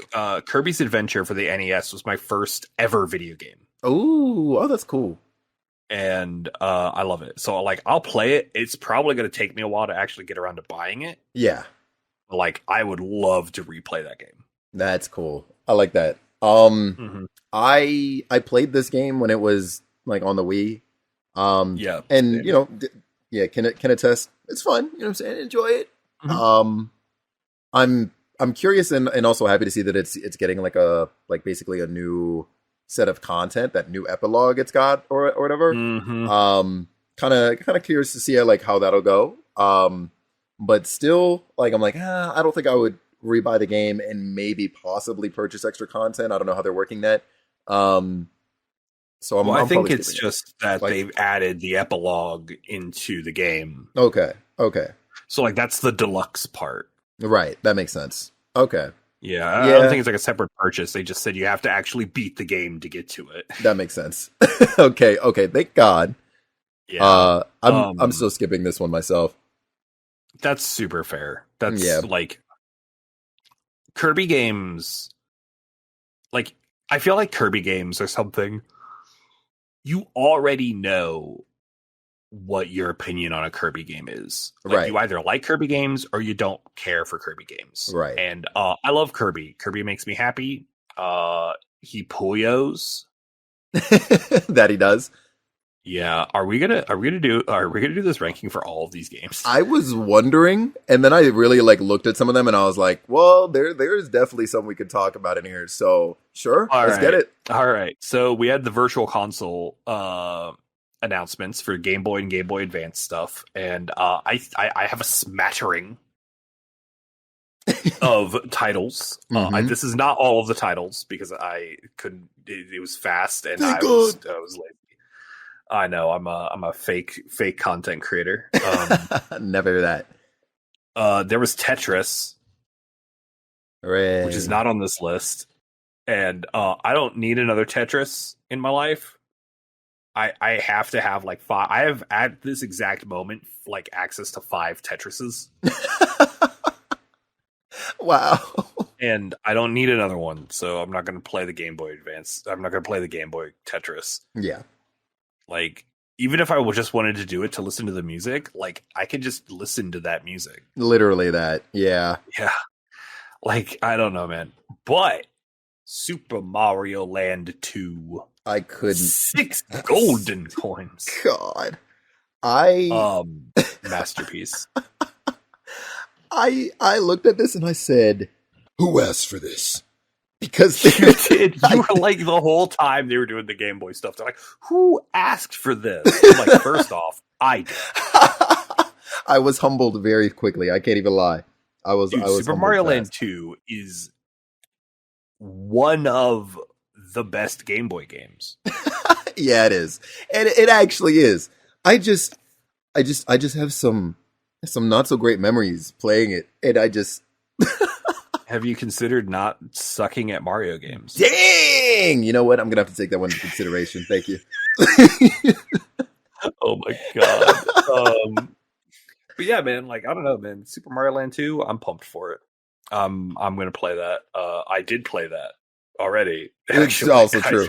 True. I literally like that night I downloaded and then I played Super Mario Land 2 and I beat it, and then I didn't go to bed until like 1 a.m. I'm an idiot. Let's go.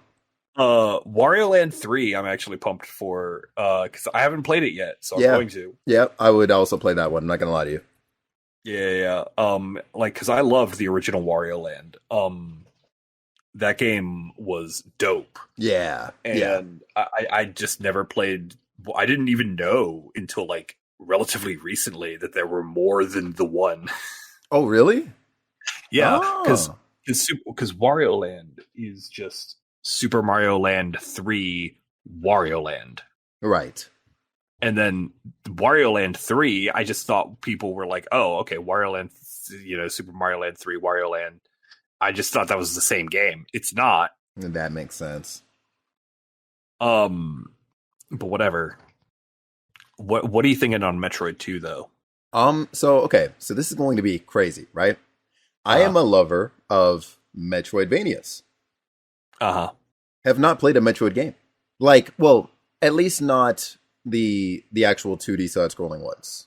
I maybe have like a few moments on like Super Metroid, and I've played like bits and mostly watched my cousin play through like the Prime series. Okay. Yeah. But as far as like the tried and true like 2D Metroids, not really touched. Only ever like really watched them. Is Super Metroid on the SNES Virtual Console? That's actually a great question. I will verify that for you. I believe it is. Yeah, can we get that fact check real quick? Yes. Do not start with Metroid 2. Noted. It is hands down my least favorite. Oh, okay. Of the 2D Metroids, right. Which I don't think it's a controversial take. Right. It's really neat. But like they made what is it? Samus Returns? Yes. Oh, which was on the 3DS. One. Yes. And that remakes Metroid 2, and it's just way better. Super Metroid is here, by the way. Super Metroid is here? Okay, yes. Play Super Metroid. Got it. Okay. Like when we finish... boot it up immediately. Boot up Super Metroid. Okay, we'll do. It's a really good video game. I believe it. Like, I've watched several speedruns, and it's Super Metroid speedruns are so good. And that's the thing that's so cool about Super Metroid, is it doesn't matter that you've seen speedruns. Yeah. It doesn't matter. Like, you're still going to have a good time. Like, the speedruns are actually just going to kind of help, because you have this, like, you probably have a highly inaccurate mental map of that game. Oh, absolutely. And it will just screw with you. Oh, yeah, absolutely it will. Yeah. And I'm not excited for it, but I'm going to have to live with that. I'm excited for this experience for you. Oh, no. Metroid 2 is a hard skip. I've beaten the game once. I played the remake. The remake is significantly better. I'm out. Nah, for me. Okay. I'm gonna put it on try it, because I guess I should have that experience. I'm nervous now, though. It's fair. No, it's a good game. Yeah. It's just the remake of it is significantly better. That makes sense. Kirby Dreamland's dope. Yeah, playing that. I'll play it. I'll play it at one point. Oh, this next one's a no-brainer too. Oh yeah, Link's Awakening. Hell DX. Yeah. Honestly, so okay, I wished that this version was like the Game Boy Advance port, because that version came with Four Swords Adventures. And so that would have been like a great sort of way to be like, hey, you want to play online with your friends too? Like, yeah. Dude, I'm still hoping in general Four that they do Swords bring Four Adventures Swords. Was lit. Yeah, like Oh, so good. Link's Awakening is amazing, and the Ballad of the Windfish is like one of the best video game songs on the Game Boy. Yeah, honestly. It is legitimately one of the greatest sounds that the Game Boy is physically capable of making. Wait a second. I actually had titles mixed up there. I was like, wait a second. Wasn't there, like, I was thinking to myself, wasn't there a version of Link's Awakening on the Game Boy Advance? No, it was just a Link to the Past, and then that came with Four Swords. Oh, that's what it was. That's what it was. Oh, yeah, no, Link's Awakening is the one where you wash up on the beach when there's some redhead that saves you, and then you have to go wake up a fish and an egg. And whisk the island away. That, oh god, beautiful game. I played the original, played the remake. Beautiful. I haven't played the remake because it costs money. That's fair. Yeah. Yeah. But like Link's Awakening was like one of my favorite Game Boy games. Oh. But I will definitely replay that. I'm gonna go rob that shopkeeper. Oh yes, absolutely. There were a few games that were shown that we will have upcoming. Yes. The one I have here is the Oracle games, the Oracle Zelda games. Oh.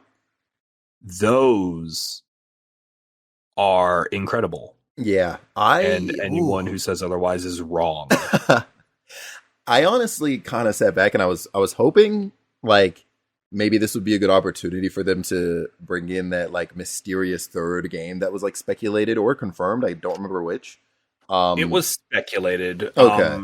The content for it kind of just got shoved into this game. That makes sense. Okay. That makes sense. Yeah. When I saw that, I was like, cool. I only have experience with Ages. It's the only one I still own, I believe. Wow. Yeah. And like, I didn't get far. I definitely enjoyed it. I was still trying to sort of like grasp what a Zelda game was at that time. Like, I think my only other game was like Ocarina of Time. And I will remind you, I am still a big baby, and I most definitely was a bigger baby back then. So like, to sort of give you a brief like Ocarina of Time experience for me. The game starts, you're running around Kokiri Forest, cool. I did not ever, well, I don't want to say ever. It took me a very long time to get over the fact that a giant boulder was going to chase me on my way to the sword. And then after that, like after I finally like was like, okay, I have a weapon. It took me forever to move past the entrance of the Great Deku Tree. Like that game had me like hard stuck. Yeah. So Oracle of Ages.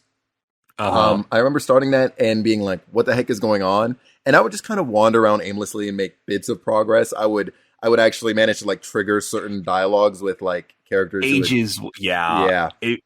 Ages was definitely a game that you needed to kind of have a focus and be like, all right, I know what I need to do. I just need to figure out how to do it. Yeah. I really only like my biggest memory on Ages is like I forget the tree's name, but I remember the tree just like falling in love with Link for helping her.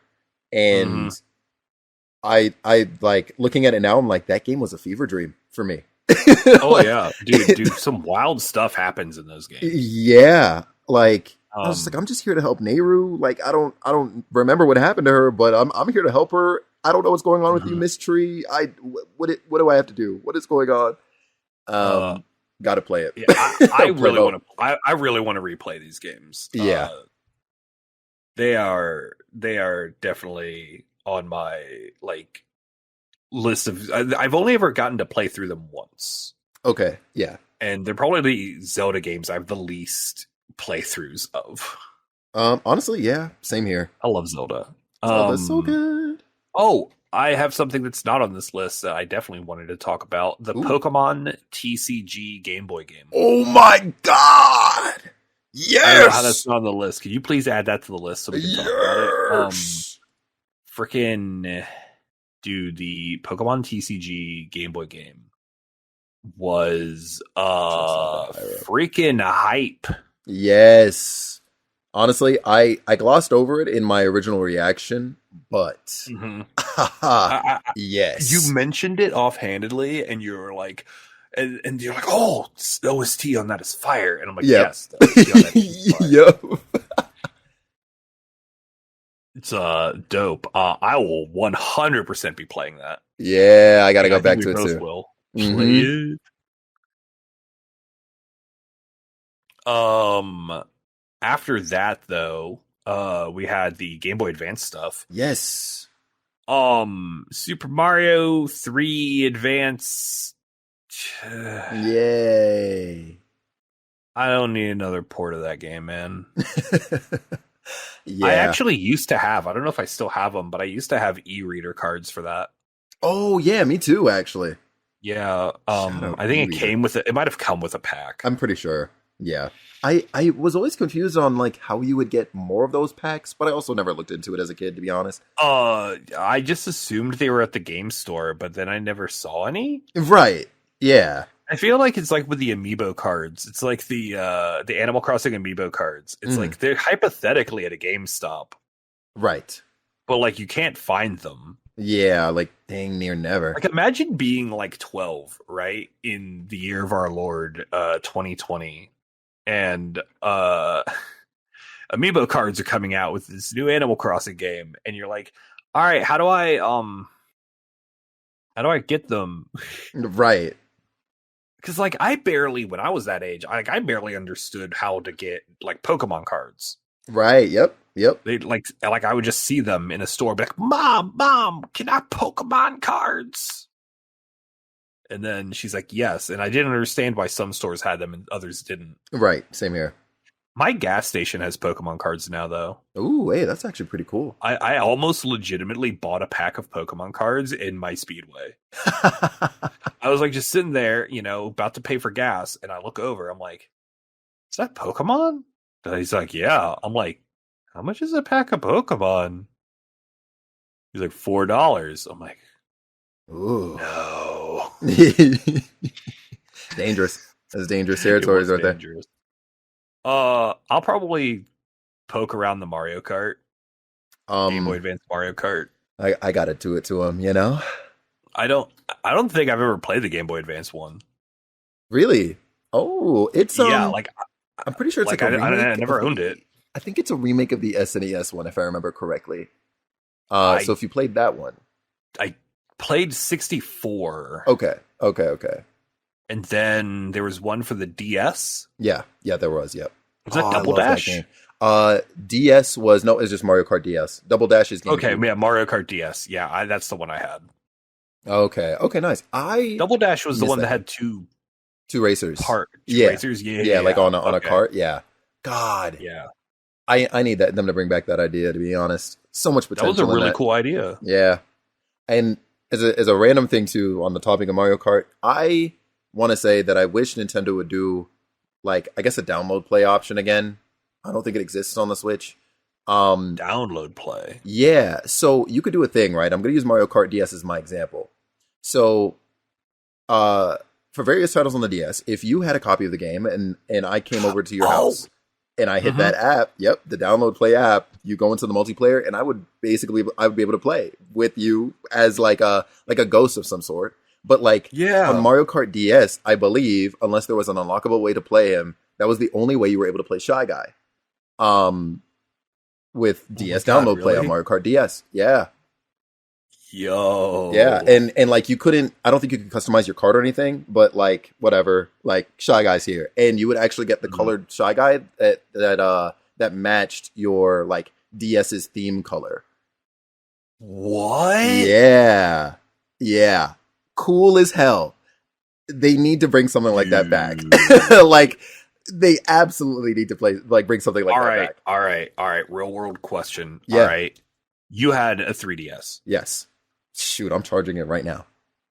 How many themes did you pay for? That's a dangerous question. It is a dangerous question. Oh no! You can give me a range. All right, how many USD dollars or how much money do you think you've spent on themes? I will go first if it makes you feel. Please, by all means, go for it. I have easily spent $50. Yeah, I might be in a similar range, maybe slightly less.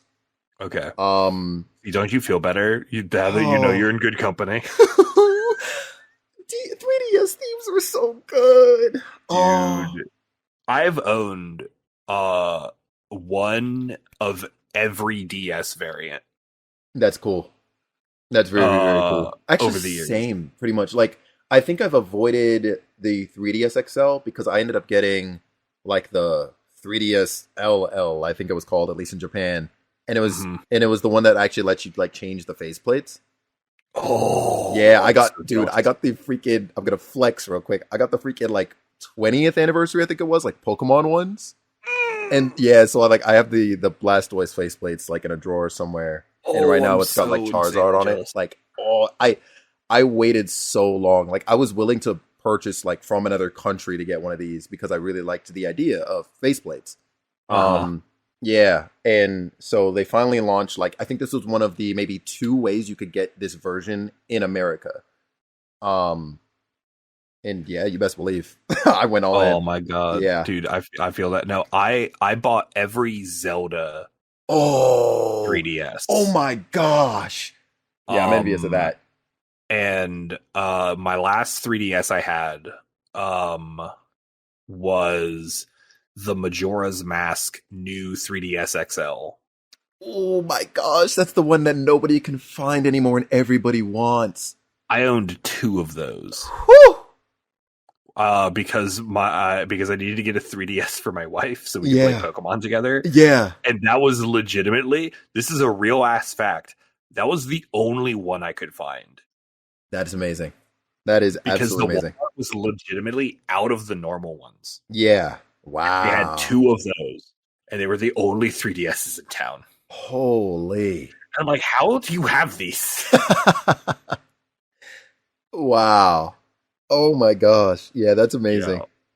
Now, yeah. So. Actually, I'm really interested to see if this Mario Kart, or well, I guess this isn't the DS Mario Kart, That's also true. Yes. but like download play would be dope. If they had Yeah. online multiplayer for this Mario Kart, I don't know if they do. It should, because with these apps you can like connect with multiple people. So I would Dude, imagine. I would jam some Game Boy Advance Mario Kart online. Yeah. I'm gonna hold out That'd be for hope on that insane. one. Yeah. But let's talk about this next game, which I Yes. know you got real excited about. Oh my gosh. I've not played this game. Mario and Luigi Superstar Saga is here. And wow. Like this game I think came out during a time where like I had already pretty much beaten the other two Paper Mario games that were out. I don't think I had Yeah. access to my like N64 at the time, and so this came out at like a pretty solid time. For those of you who don't know, this is a Mario and Luigi RPG. Like I would actually say JRPG. It's turn-based battling, considerably lengthy story, Hmm. great cast of characters, the whole nine yards. Like it's really really good.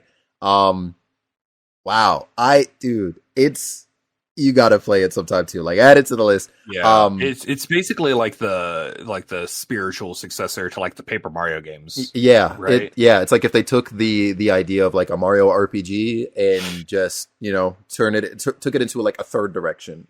Um, Yeah. That's something that always drives me insane. It's like people are like, "Oh, they should do another Mario RPG." I'm like, "Dude, they made like 12." right, literally, And like maybe two of them are like mediocre, but like none of them are going to be bad. exactly that. Yeah, absolutely.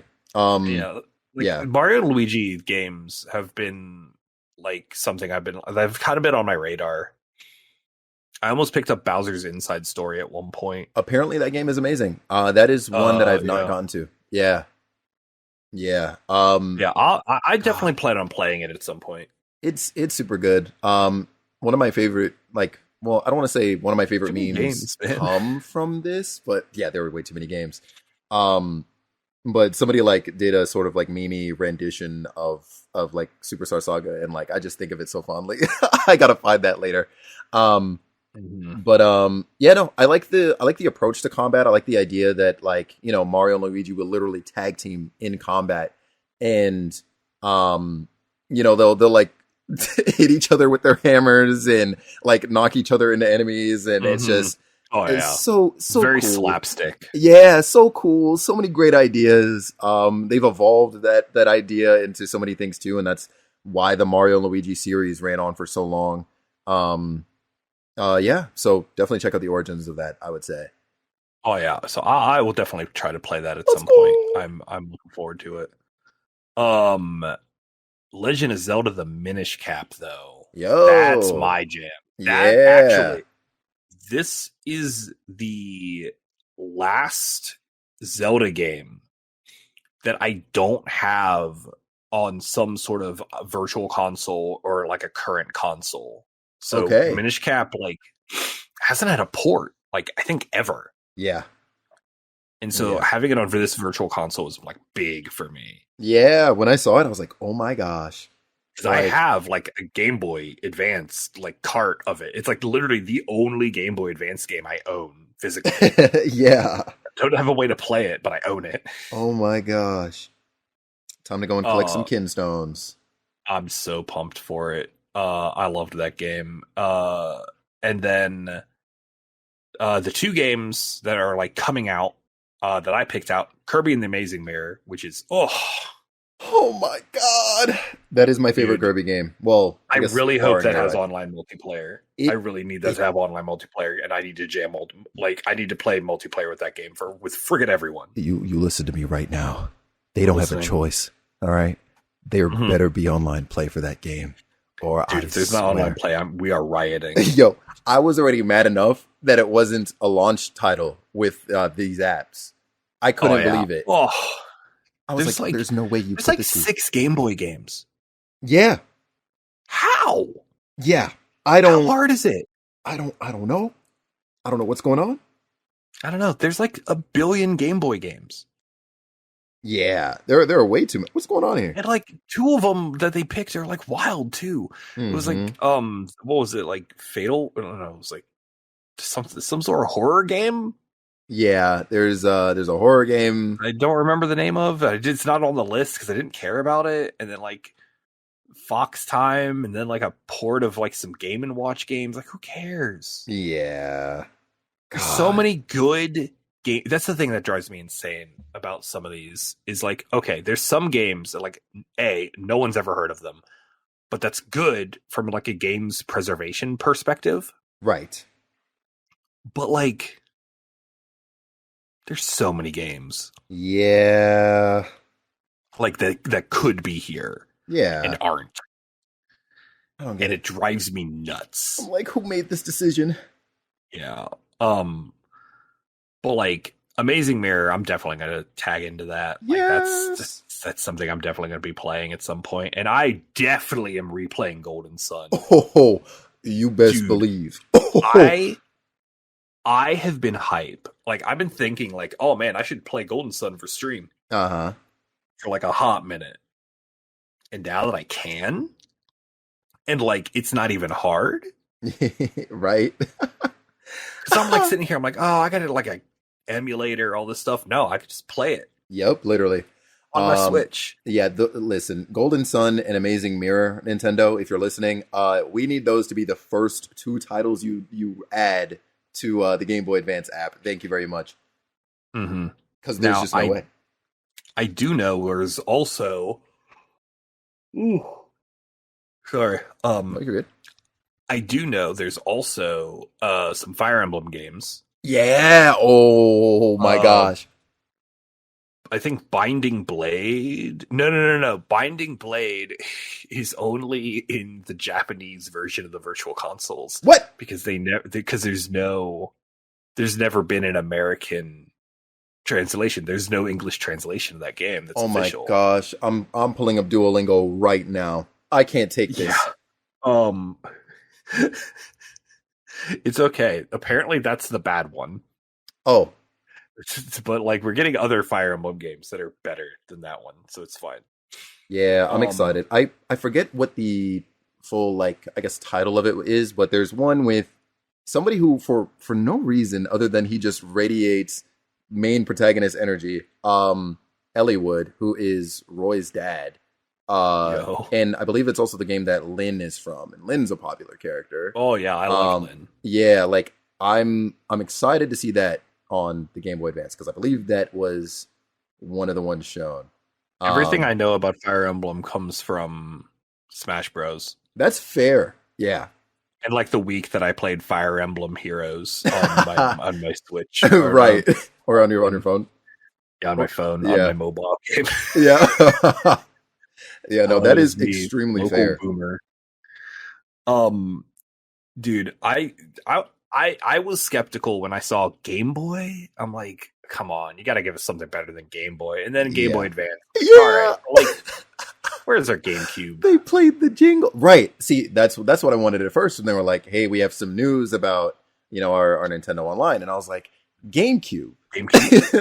and then they played the Game Boy stuff. And I was just, wow, like immediately. Dude, hearing that sound though, like, yeah. Yeah. But like, still, come on, just give us GameCube games. Look, we know it's coming. Just give me Skies of Arcadia. That's all I want. Oh my gosh. Yeah. That's all I want. Yep. Sega, you're already working with Nintendo on so much crap. Just give us Skies of Arcadia. It's done.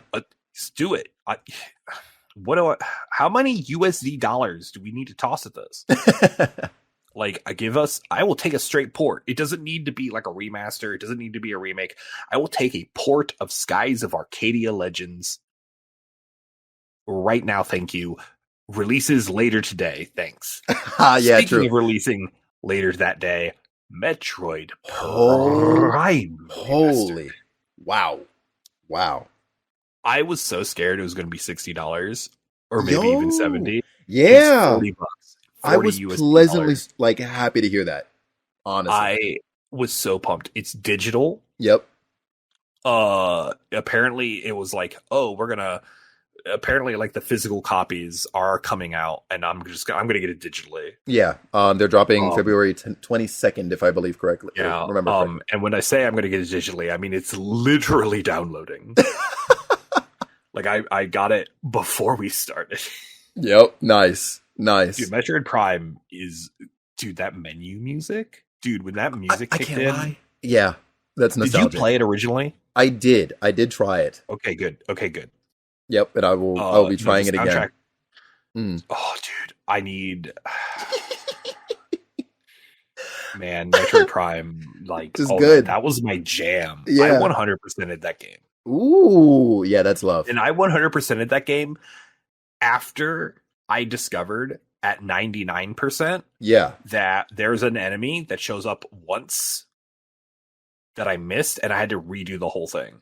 Oh wow! Okay. There's a bat or something that shows up, and it like kamikazes you in Fendara Wastes, and there's one of them, and it does not respawn.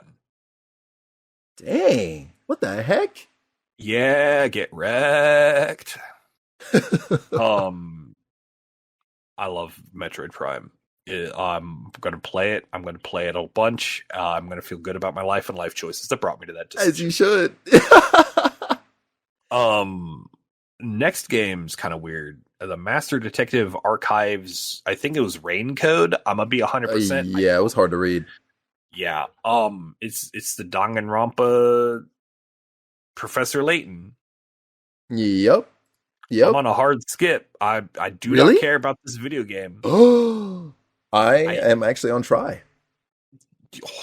Damn. Yeah, but granted, it's like 90% of it is literally because like I'm like, oh, Danganronpa art style. I'm in. Danganronpa is definitely like a watch it kind of series for me. Understandably, I do not want to play a Danganronpa game. That makes perfect sense. But I have watched a lot of playthroughs of the 3 games. Right. And when I say a lot, I mean I've watched like 1. I've actually watched 2 playthroughs of the first game though. Oh, nice. But I've watched each of the games get played through. And they're fun, but like I have no intention of playing them myself. That's fair. I think that's extremely fair. Yes. But look, if you want to try it, good. Yeah. Enjoy. I'm locking in. Well, maybe nuts. locking in. Locking it, yeah, kind of locking it in. You're locking it in, Loosely but you're locking leaving a little it. bit of wiggle room. It's not like fully locked, Yeah. like kind of like half locked. Yeah, Just right. so, you know, Exactly that. easy. Exactly Like that. already put in most of the code for All right. Did you have lockers in high school? Yes. All right. You know how like you had the 3-digit, locker Yep. dial code. Yep. I always did 2 of the digits, so that way when I walked up to it next, I just had to go. Nice. That's smart. I'm not gonna lie. That was, and so that's what I'm talking about. Okay, yeah. You know what? I'm on. That's the wavelength I'm on. 100% right now. Yeah. You're locked in, but you're able to get out very fast. Right. Exactly that. Unlock, I'm gonna peek around when it drops, and then depending on, I'll either get it or I won't. Yeah, you're like, ¿quieres? About. I have a lot to say about this next one. Yeah, hit me with it. Baten Kaitos is a 6 out of 10 game. Oh. And I think everyone should play. Oh. Okay. It has the most unique combat system I have ever experienced in a JRPG. Yeah. Now, you saw, there was, the card deck building looking thing. Yes. I was scared when I saw it. Yeah. Oh, dude, okay. It's complicated. Yeah. It is very complicated, but it is extremely rewarding. Yo. It can make you feel like a freaking 5-head so much. Once you kind of grok it, because it basically cares about because you basically have numbers and abilities and elements, right? And the numbers on the card aren't how strong the card is. It's literally you're trying to play straights and pairs and other stuff. It's nuts. Yo, it's actually nuts. Okay. It's also got a really cool story. Yeah. Oh, that's good. It also involves you, the player character. The player. Yeah. You, the player, are a character. Ooh. And one thing that I found really, really interesting, actually, was I'm going to spoil a very small portion of this. That's fine. So you are kind of said you're the player character. So and it's you're some sort of guardian spirit or something, and you possess the main character, whose name escapes me now. But everyone kind of has this all the voiceovers had this weird kind of hollow sounding effect to them, right? And that's I feel like it's actually on purpose, because there's one point where you stop possessing him and you possess someone else, and for a second the voices are clear. Ooh. Oh. And it's really interesting. Yeah. It's actually really, really interesting, where there's a moment where the voice acting clean, the audio cleans up. Okay. And then it all feels very purposeful, and it's very cool. It's one of it's like I said, it's my favorite 6 out of 10 game. I'm looking forward to playing through it. I saw you were very on the fence on it. Yeah, because I didn't know, I didn't full on understand what I was looking at, of course. Mm-hmm. But I did see some hype in chat at the time, and I had a smaller discussion with somebody else who had played it as well afterwards, and I was like, okay, this seems really interesting. I'm down to try it. I definitely gotta try this one. There's some decisions that they made putting into that game, and it seems real weird, and it is. Yeah. Here's how weird the decisions that go into that game are. The 100% speedrun for Baten Kaitos 1 is a minimum of 2 weeks long. Huh? All right, a minimum, because there is an item that you get that So some of the items in your inventory evolve. Okay. Yes. Like food spoils in real time in your Oh my God. inventory. Like if you have a banana in your inventory, Yeah. it will eventually rot Oh my God. into a rotten banana, and then it has different effects. It's an Animal Crossing JRPG. Yeah, because the card system is like a physical thing in the world. Right. It's not like a game mechanic. Right. Yeah. Like for the sake of game mechanics. No, like those are physical cards. Like the decks that you use for combat are physical cards the characters are carrying around. That makes sense. So like if you have a banana like card, that's a banana that your character has. Yeah. In one of the timers for one of those items though is 2 weeks of actual factual in-game time. Holy.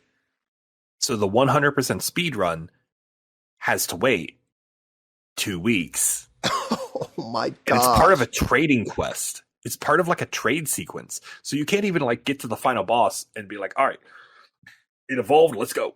Right. No, you have stuff to do with it. Oh my gosh. No, that's next level. Insane. It's actually insane. That is so next level. Yeah. No, again, it's one of the best 6 out of 10 games I've ever played. I cannot stress enough. It's super medium, but I love it to death. Wow. And it's a good time. It's a time. Well, I'm excited then. I've never played the sequel though. I'm actually really pumped to play the sequel. Yeah. It's definitely going to be like a post Cold Steel thing for me. Ooh, okay. Like, yeah, like no, that's going onto my stream rotation. Like that's how pumped I am for that. Let's go. Now, as excited as I am for this though. Oh, I'm about to cry. Dude, you were freaking out, and I do not understand. Dude, like, so we're on Fantasy Life. I believe I didn't even notice that the I was in the title, but Fantasy Life I or one or however it's going to be said. The girl who steals time.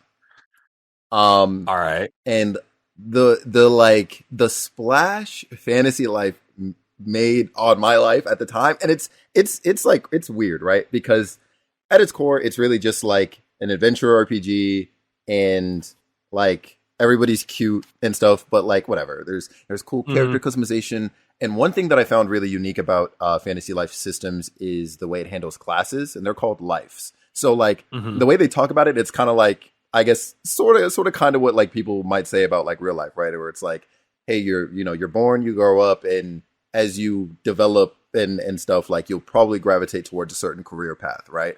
And you just become that for the rest of your life, pretty much. All right. And so this game kind of sort of like plays with that idea, at least with words, but like you can switch into different lives at any point. So you'll make your base character, right? And there are 3 kinds of classes. There are combat classes, gatherer classes, and crafting classes.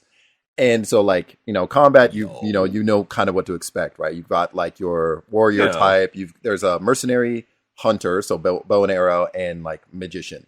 And then like gatherers are woodcutters, miners, and anglers.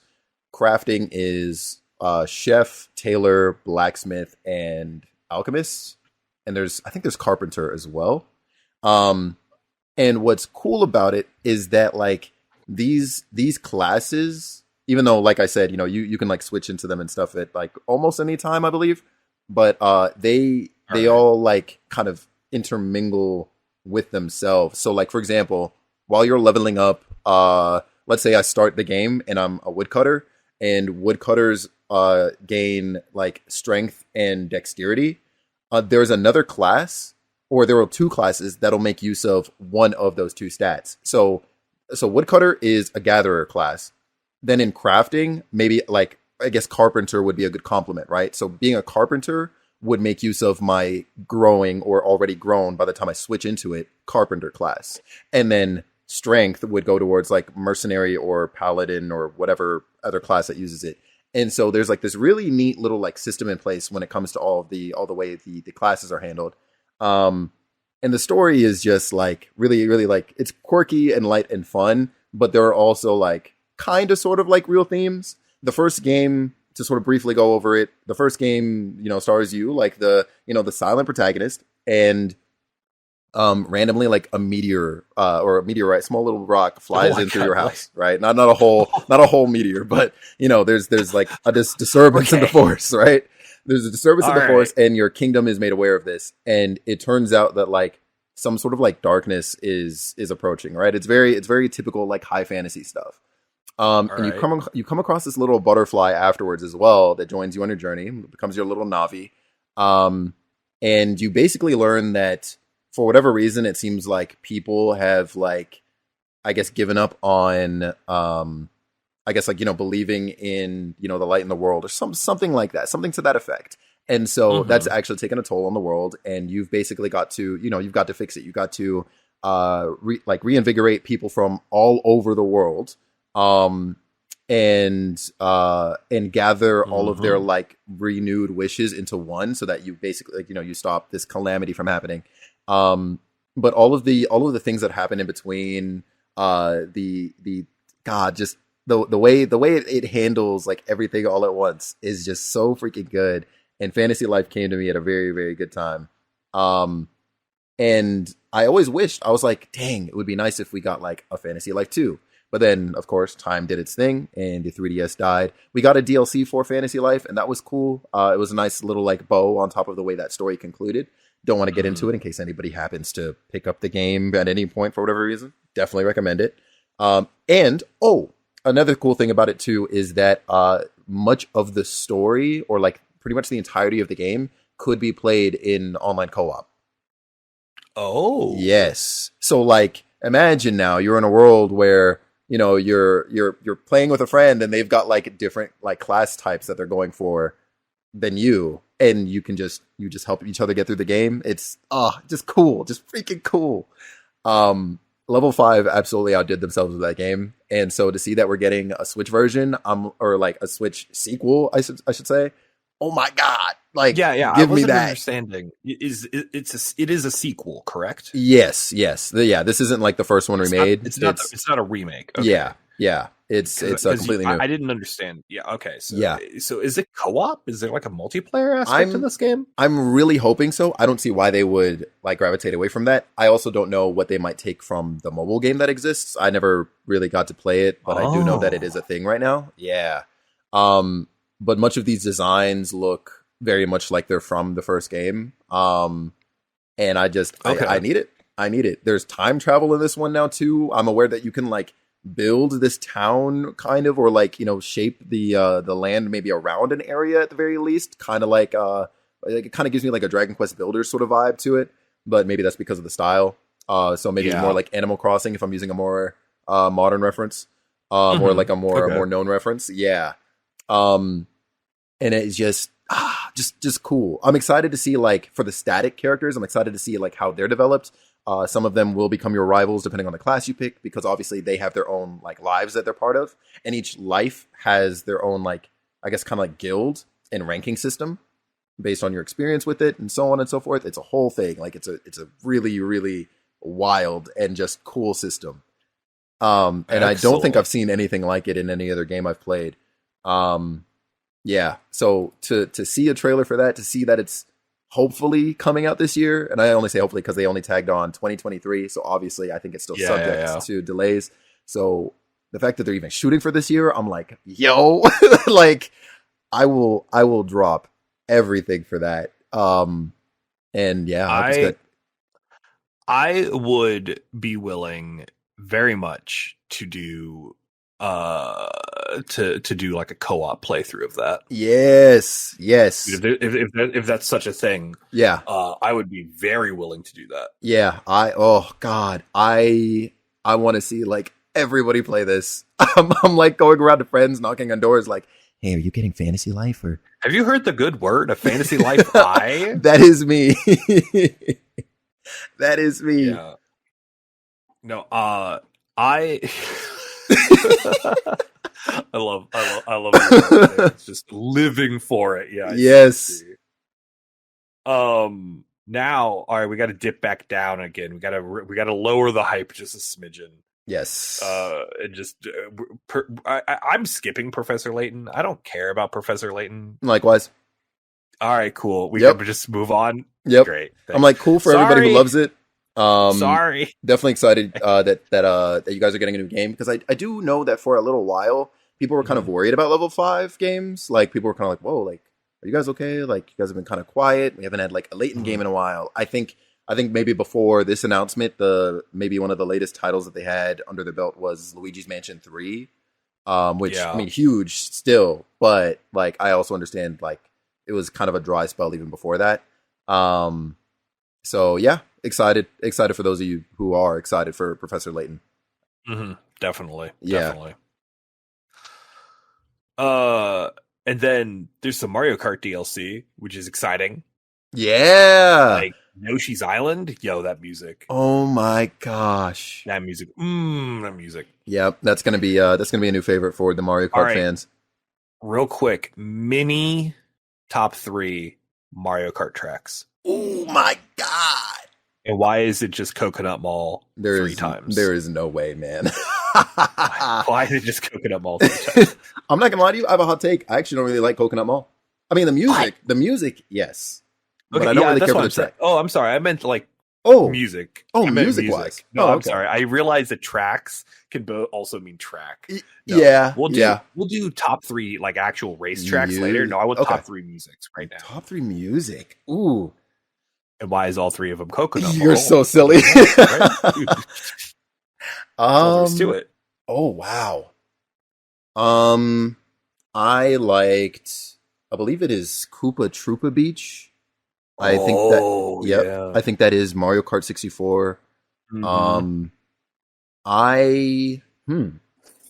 There was something about, I think it's Katamari Desert, funny enough. I'm thinking N64 again. There was something about it as a kid that sort of gave me like almost melancholic feelings. I don't know like how to describe it properly, but like maybe that's like kind of the closest. Like, I just felt kind of like mellowed out while listening to it and racing on that track. I was like, because I think it comes that. Yeah, like I think it comes at the end of its cup.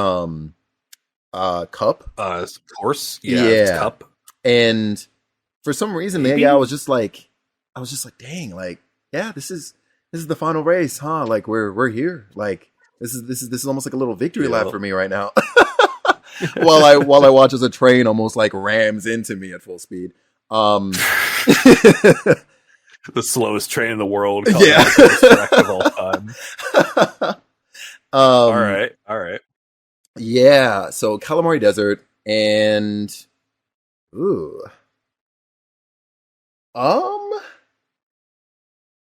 dang, am I really like? I'm kind of pressing myself because I'm like, all of these tracks are N64. Dude, that's fine. That's not. There's nothing wrong with that. The N64 Rainbow Road, Mario 64. Yeah. Okay. Yeah. Rainbow Road also gave me Rainbow similar Road 64 feelings. is the best Rainbow Road. By like honestly, a country mile. Honestly, you know what's crazy? I actually don't really like the Mario Kart 8 take on it. Oh yeah, I agree with that. Yeah, the original's significantly better. A lot of people love it, and I'm just like, no, it's fun. It's good. Yeah, like, the melody is tier 1. Oh like, yeah, absolutely. Like when that riff goes on, the da da da da. Yeah, I'm like, oh man, it just sends me directly to heaven. Yeah, I'm just like, oh, I am now deceased. Life is good. Yeah, no, I'm gonna say N64 Rainbow Road. Okay, Coconut Mall. Because of course, God, I love Coconut Mall. Of course, my God, it's so good at everything. I'm gonna say,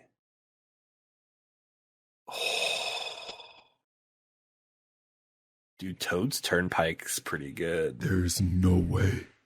No, hold on. Listen to me, man. Hold on. Toad's Turnpike. It's like it's like the quintessential Mario. Like, hold on. Is it Toad's Turnpike I'm thinking of? I hope not. No. It's what's the one? The da da da da da da da da da da da da da. That one. Oh my gosh! You know what track and song I'm talking about? I'm not sure I do. What? I actually am not sure. I'm gonna have to look this up. Please do. Hold on, I'm gonna Google I'm this so right curious. now. Toad's Turnpike. It's got to be that one. Yo, Give me 2 seconds. for sure.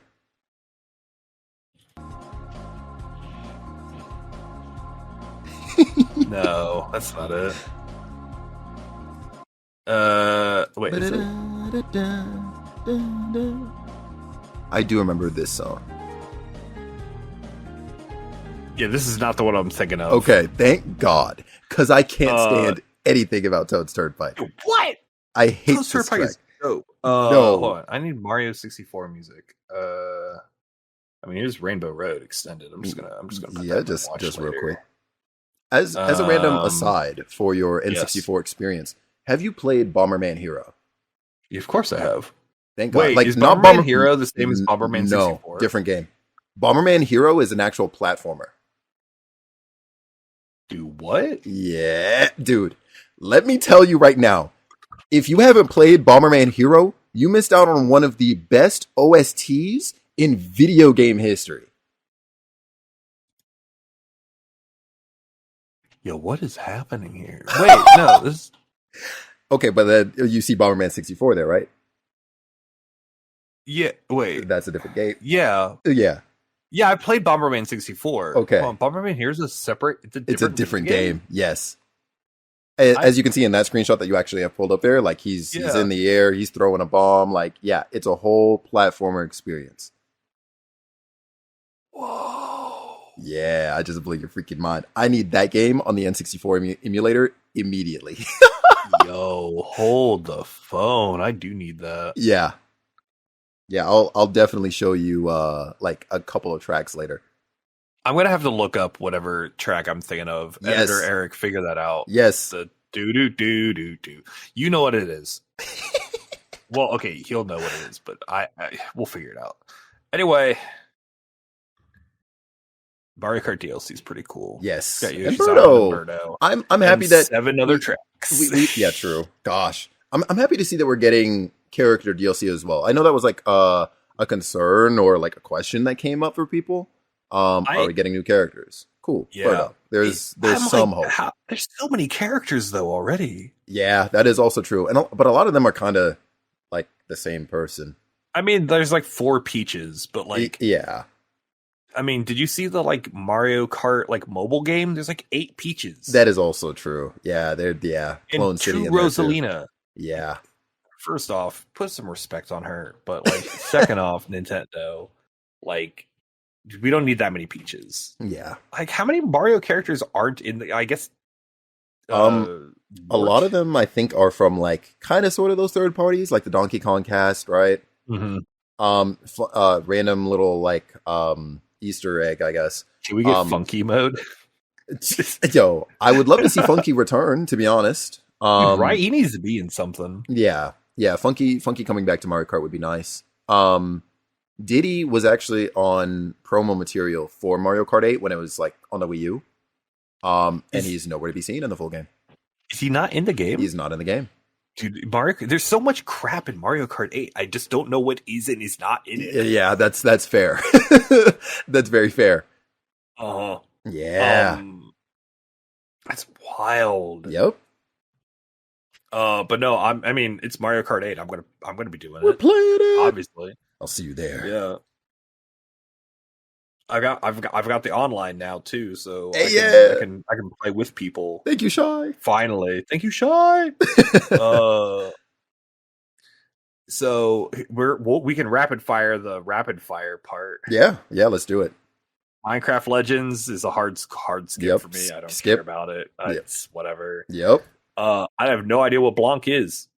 I'm going to try this. Blanc is? I don't, but I'm compelled by narratives about wildlife and the struggles in winter. So I'm going to try it. You know what? I was about to say that I'm not, but I am. So I'll try it too. Let's go. There's what was the name of this stupid game? There's a whole JRPG I played purely because it had like a cool winter aesthetic. Ooh. and like it was about like the whole world was dying or something, and I don't remember barely anything about it. Setsuna. I am Setsuna. Oh, yes. Oh my gosh. Dude, right? I just barely remembered that game exists, and I only tried it because it had a cool winter aesthetic, and I'm like, it was fine. Yeah. I don't remember anything about it. Dang. When I played it, I don't know how much of it I played, but it was neat. Yeah. It was a cool looking game. I love the aesthetic. I just don't remember anything about it. Dang. Mega Man Battle Network Collection. I'm so freaking excited. I know like various parts of it probably have not aged well, but I am happy that they, I guess, like updated bits of it so that, you know, it made sense for how things are now, including like, you know, all of the multiplayer things and the things that were locked behind multiplayer. Yeah. So, yep. I'm very excited. I'm getting this. I'll give it a shot. Let's go. I've never played a Battle Network game. Oh, let me tell you right now. The first one is the most rough. I don't think that the series really gets like pretty good or like great, maybe even until like third one onwards. Oh, wow. Yeah. The second one, I don't full on remember like how it was, but I do know, of course, like it's way better than the first. Yeah. Yeah. What about Have a Nice Death? Played it. I like it. I would go back. I don't know anything about it, so I'm on skip mode. I Fair. have no idea. And you've already played it, so it sounds great. Yeah, it's a pretty cool little like I guess roguelike, 2D it's like side scroller roguelike where I guess the Grim Reaper has like just basically like he retires for a bit because he's just like, okay, cool, like I've got all these systems in place now. Everybody knows how to process dead people. Cool. I can just chill. But then things start getting out of hand and his employees start getting out of hand and he's like, okay, hold on. I got to put this back in order. So it's literally like him going through the various parts, I guess, like of the afterlife. That's funny. And he's got to like put all of his employees back in order. Yeah. All right, that's actually really funny. Yeah, employees and souls, I guess. Yeah. All right. All right, my cat may or may not turn off my computer randomly. Oh, God! By pressing the power button for 5 seconds, but I'm hoping that just doesn't happen. Let us pray. Dangerously close to it. Please do not step on that. Thank you, cat. It's a baseball. Yeah, this is the game that's $1. That's $1 that I will never spend. Yeah. Thank you. It's a baseball. I'm gonna try it. Oh, it was I'm gonna baseball. try it. You know what? I hope it's fun. I hope it is too. Disney Dreamlight, whatever, has a new realm. Yeah, more Disney characters are coming to Disney. Look, all I know about Disney Dreamlight is that it is Stardew Valley with Disney characters, and you can go fishing with Goofy. And if that's not Game of the Year material, I don't know what is. So are you playing it? Absolutely. Let's go. Dude, it's on my Switch. Like, okay. Already. Oh, okay, nice. Like, dude, you think I haven't been fishing with my friend Goofy? That's fair. Honestly, I'm not going to lie to you. Fishing with Goofy, or doing anything with Goofy for that matter, would absolutely sell me on the game. I'm not even going to lie to you. Dude, the man just has a simple desire to be there, think about his dead wife and move on with his life. Talk about his son. That is true. Goofy's a very complicated man. Wait, does he actually talk about Max? I don't want to talk about it. Oh, Like Disney Journal, I have to find out. Oh my God! Listen up, I'm skipping it.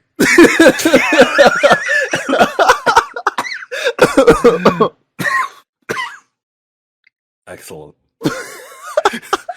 Symphonia Remastered is a absolute game you must play. Yes. I owned it on Steam, so I'm kind of like, do I buy it again? Yes. Damn it.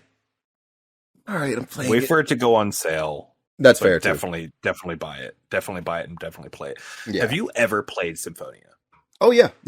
I played. I didn't beat it. I played through all of Disc 1 though. Disc 2 is like a third of the length of Disc 1. Yeah. You're at the end of the game. Yeah. I know. It's a problem. Dude, Symphonia is freaking amazing. It is. It's my favorite of the Tales of series. Same. I have not finished Berseria, which has been on my to-do list forever. I gotta probably start it. I've started it twice on stream, and then I got distracted halfway through Berseria with something. I don't even remember what. Yeah.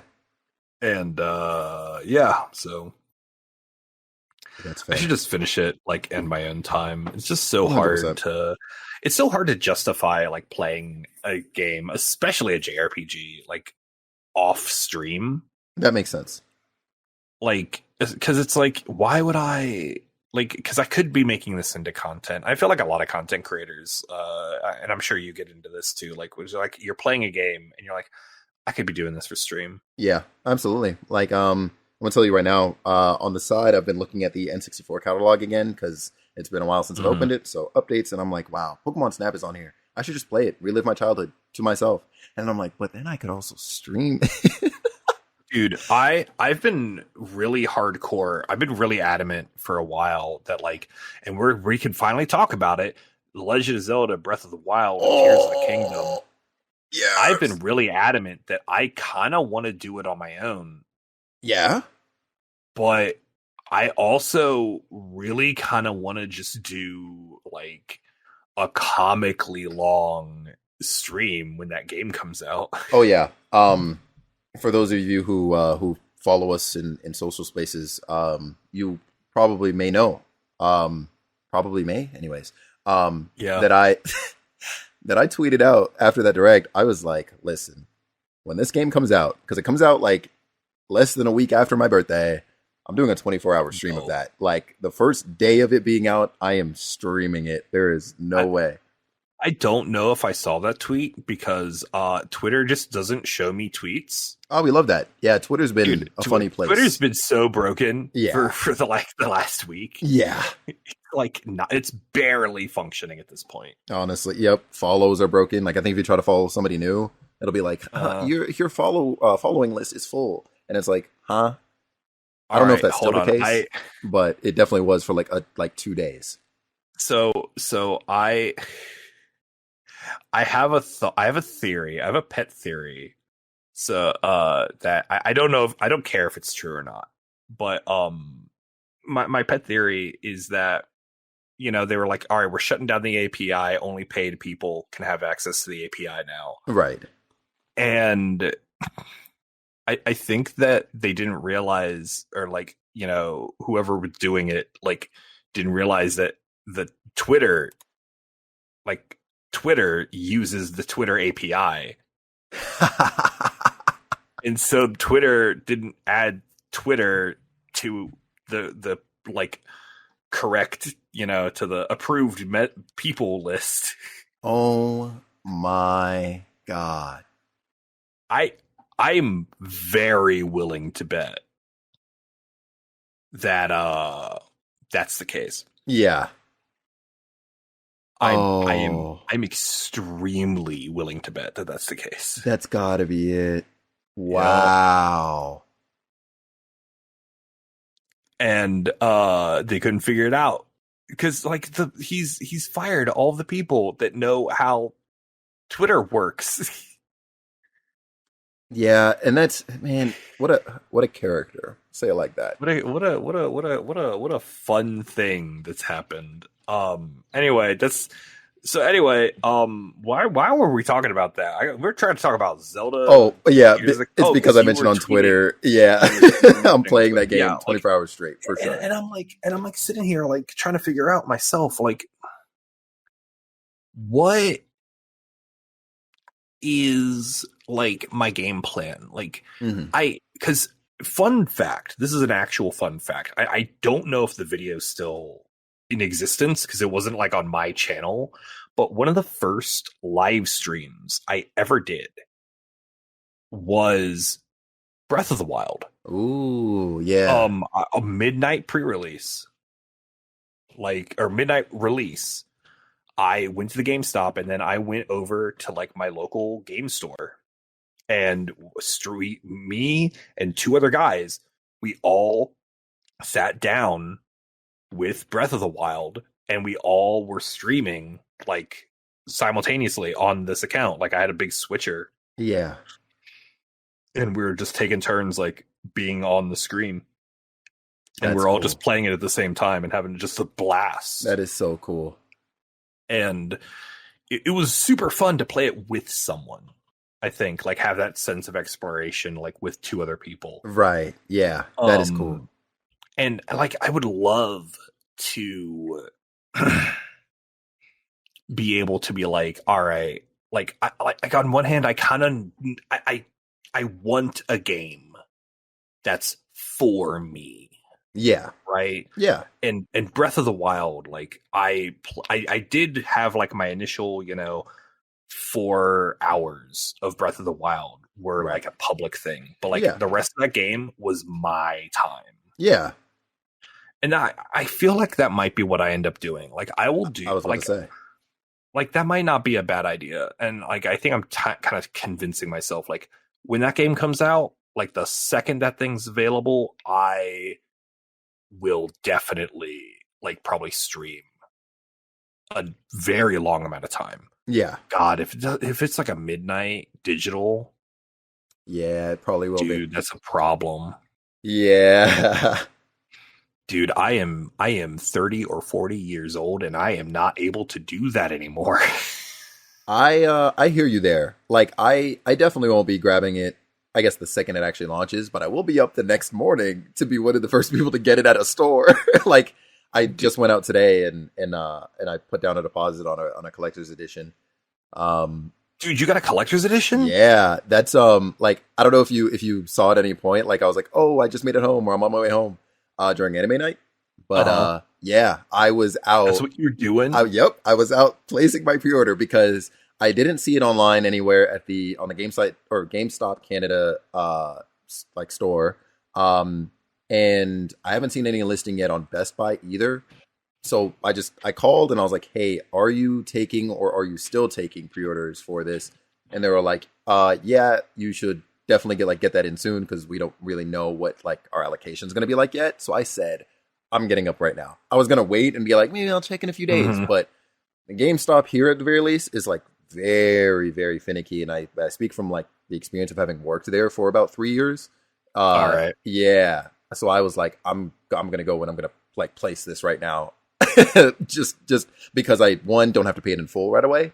And two, like secure that copy. Yeah. I'm very tempted to just buy this one digitally. Yeah. Cause like, I don't know. I've been very much on the digital games. Cause like, man, carts, I don't like messing with carts anymore. That's fair. Yeah, I'm still a sucker for them. I can't lie. I love a lot, like all my physical games, I'm way into it. But like, I looked at the collector's edition and I'm like, I was on the fence about getting it. And then like, no one was available. Like there were none available. Yeah. Even like, cause like it released in a few places, like while I was streaming today. Right. And by the time I was done streaming, they weren't available. And so I'm like, well, I'm not paying scalper prices. So I'm just not going to get it. Yeah. And I was like medium on it anyway. Like the add-ons, like the art book will be nice. Right. The pins are cool. Right. I'm a collector of pins, but like it doesn't have the coin. Right. Okay. Like, right. If it had a coin, we'd be talking. Oh, that makes sense. I know that's a super weird thing, but like, dude, I'm a sucker for video game collectible coins. No, I actually like that a lot. That like reminds me of myself with more so like I guess art books and in a weird way, almost very particularly steel books. And it's funny, right? Because like I'll mess with the steel book for like, I don't know, like the times I'm putting in, like taking out or putting back in the game, right? And that's it. But like, I actually don't like steel books for Switch. That makes sense. I see why. Because I like the uniform look. Yeah, of my Switch shelf. that makes sense. Yeah. Like my PS4s are like all over the dang place. My Wii and Wii U stuff is kind of like all whatever. But Yeah. like my Switch, that's a block of red. Yeah. That makes sense. Yeah. It looks clean and I love it. Like So- I might pick up a physical copy Mhm. just to have of the physical. But I'm still torn. And Right. like, and one of the reasons I'm torn is we finally get to talk about it. It's been like 2.5 hours. Breath of the Wild is $69.99 USD American dollars. Yeah. Nice. Yeah. I wonder what that's about. You know, the crazy thing is it got leaked like a little bit before, like the morning of the direct. Right. It got leaked or whatever, and then like everyone who had it at like $59.99 like panic Oh, they rose it. Yeah. delisted. Like they like panic delisted and then relisted later. Holy. Yeah. And none of the other games from the direct were that price. Yeah. I wonder. Thankfully. I was hearing, and I could be wrong on this, but I believe I was hearing that Zelda and another title are going to be at that price. For some reason, I feel like that price or that title might end up being like Pikmin, maybe. I'm not 100%. I doubt it at the same time, too. Yeah. And I was kind of like, oh, well, that's a little odd. Like, is this the future now? But apparently it's not. I'm not sure. I mean, honestly, Uh-huh. if there's any game that I'm like, yeah, I'll pay $70 for that. Yeah. Breath of the Wild is probably one of them. Yeah. I'm with you on that, too. I'm like, okay, if it had to be any game, Zelda makes sense. Fine. Yeah. Like, but like, I would not pay $70 for like a Mario. Right. Because that's a complete, like, but Breath of the Wild 2, I'm going to put 100 hours into. Yep. Agreed. So, yeah. Yeah. I see an article here saying Nintendo has commented on Zelda Tears of the Kingdom being priced at $70 and says that price isn't the trend going forward. So that's good at least. That's good knowledge, yeah. Yeah. It does make it curious. I think it's just because, I mean, that game's been in development forever. Also true. Yeah. Like, honestly, like, I think they know that A, we're going to buy it. Yeah. And B, that game probably cost infinite money to make. Honestly. Like, that... Because just the development time is just insane, especially for something that they were like, yeah, it's built on the same engine. We're going to build the next game on the same engine to make it easier. And it still took this amount of time. Yeah. Now, yes, COVID does factor into that somewhere, but like, of course, dude, it's gonna be nuts. It's gonna be crazy. Thing. I'm super stoked for that game. Freaking Ganon talks, dude. Like I heard Ganondorf talking, and I'm like, yeah. I said, whoa, wait a second. Like he's sounding a little drippy. Like he doesn't sound like a decrepit old man. Oh yeah, he sounds or a body. See, like and then like there's scenes where like the moon is like attacking or something. Yeah, something like that. And okay. So this is going like this is all stuff that's maybe kind of sort of going into like an analysis video of sorts, right? Just like little things I noticed. But like they have flying monsters now. We have like full on wyverns in the air, and they look pretty chonky. And so I'm kind of wondering like how they might be dealt with. Like, is it a thing where we somehow get up onto their backs and like take them down that way? Are we meant to like shoot them down with arrows? Like, I'm very excited, nervous, everything, like every emotion under the sun. Like, how are we dealing with these flying enemies? Especially considering like I believe there are bokoblins in there too, like riding on some of them. Well, we had there's like a homing arrow. That'll do I it. saw in one of the scenes. Yeah. I'm looking at it right now. Hold on, let me go back to the sharing button. Let's go. Now that my cat has turned off my computer, I have to set everything back up. Like a peasant. Yeah, so we have like, starting off there's like these searchlights around one of the towers. So it's a weird glowing thing in the middle. It's like a storm. We have the floating islands, which aren't explained at all. Right. It's like a mine kind of thing going on. Yeah, I remember pointing that one out. And I was like, oh my god, they got somebody working? What? Wait, I didn't even see that! Dude, hold on. Let me talk about this thing right here. All right? This little three-headed dragon. Yeah. You remember... Have you ever seen NES Zelda? Yes. This is the first boss. Yeah. Dude, right? Oh my god! This is vibing on a bridge. Hanging out. Ooh. And then this is one of the towns. I don't remember the name of the town. Yeah, this is... The one with... it's like one of the main towns. This is looking like the place where you actually buy the house. Like, and you, like, furnish it yourself and stuff. And yeah. I believe the theory is that it used to be yours, like, 100 years ago, or Link's 100 years ago. Yeah. Quick little note. The green spiral thing. Yeah. Yep. Oh my gosh. Yeah, I don't know what's going on with that yet. And then we have the moon. I should turn on closed captions. Yeah, so we have like just blood moon. And then it's getting real aggressive. See, it looks like that like burst is coming from the moon. Right. And that's kind of wild. Yeah. Oh my gosh. And then it's like attacking the castle itself. And then these guys are all doing their own thing. Yeah. There were so many new enemy types. What is that? Right. Because there's no way it's Calamity Ganon, obviously. Yeah. I wonder if it's like... I wonder if it's another thing, of course, where you do everything around the world and then, you head to set like Hyrule Castle again to liberate it, like you did in the first one. Yeah. And then they had there's like the arms that pop up. There's like the upside down guardian. Yes. Back up to it.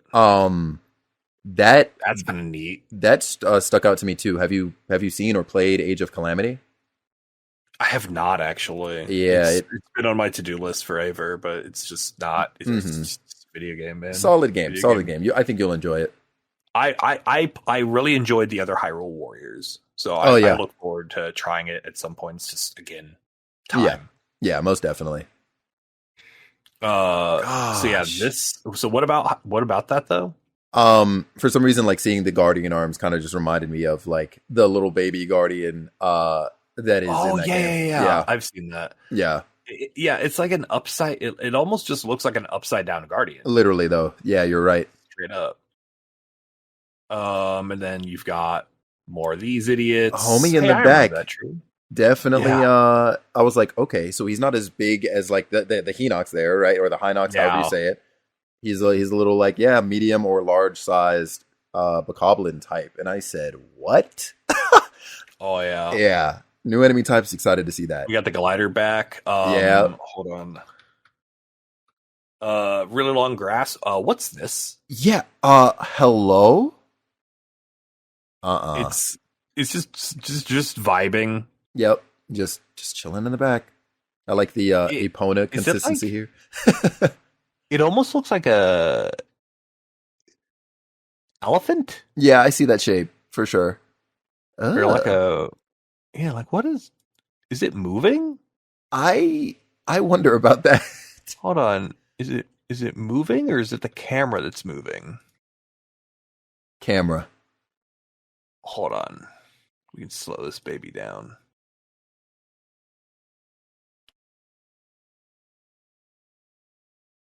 Ah! It's so hard to control YouTube sometimes. Not even lying.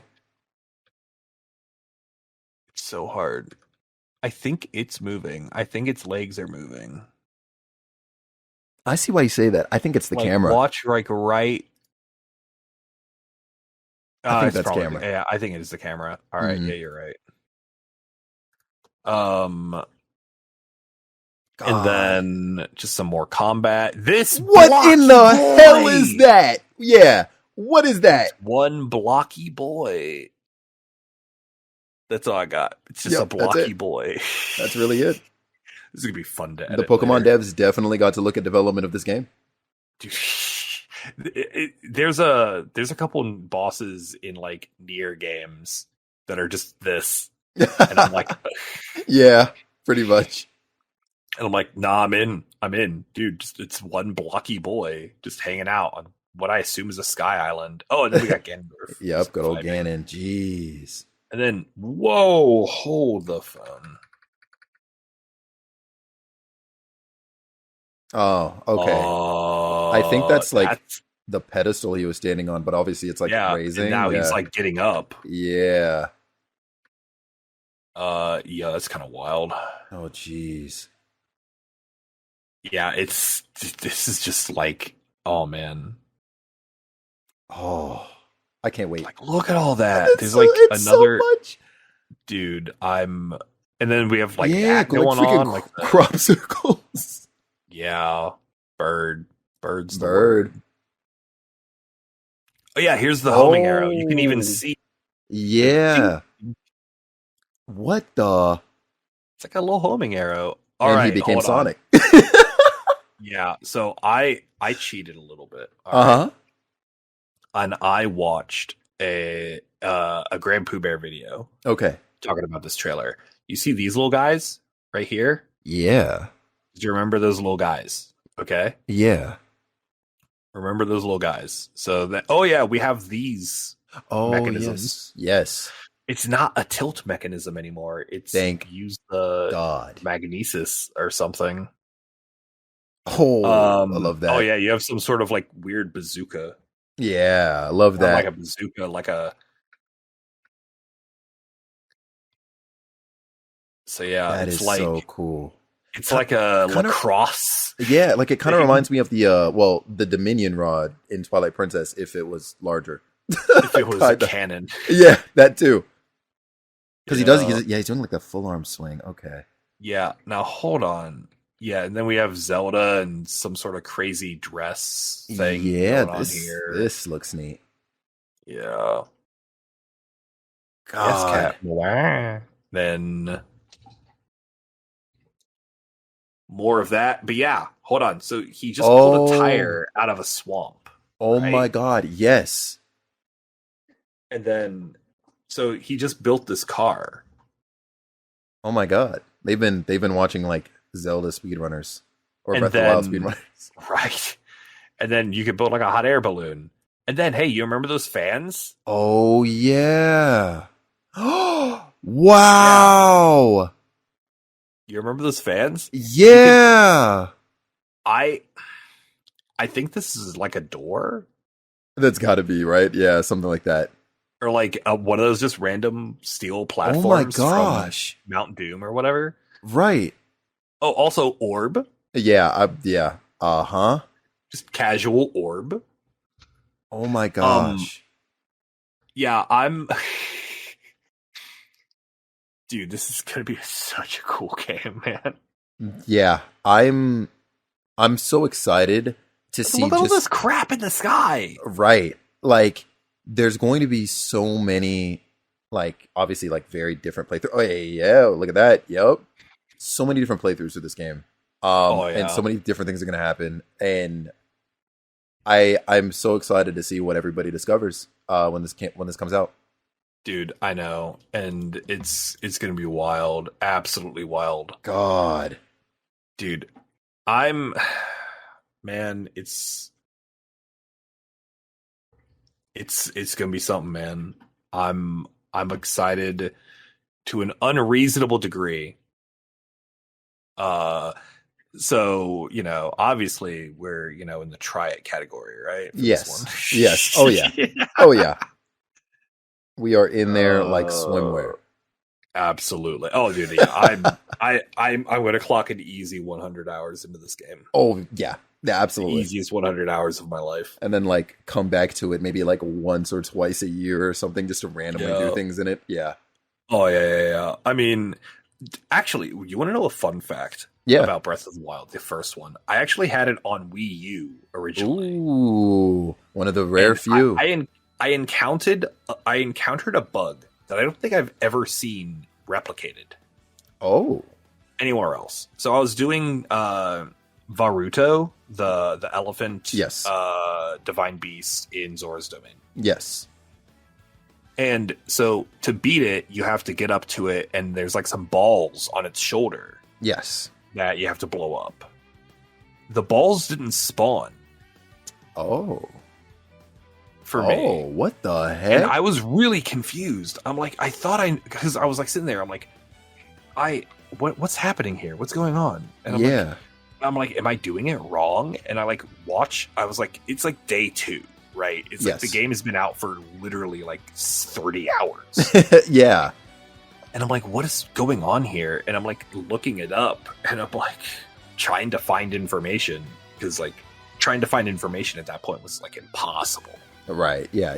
Most definitely. And so like I watch a playthrough of someone like, all right, I'm like, the hell are those things? I don't have those things. I'm like looking at my screen, and they're just not there. Wow. So like I save the game. I fail the sequence, and I save the game, and then I turn off the game, and I don't think about it. And then I boot up the game again later,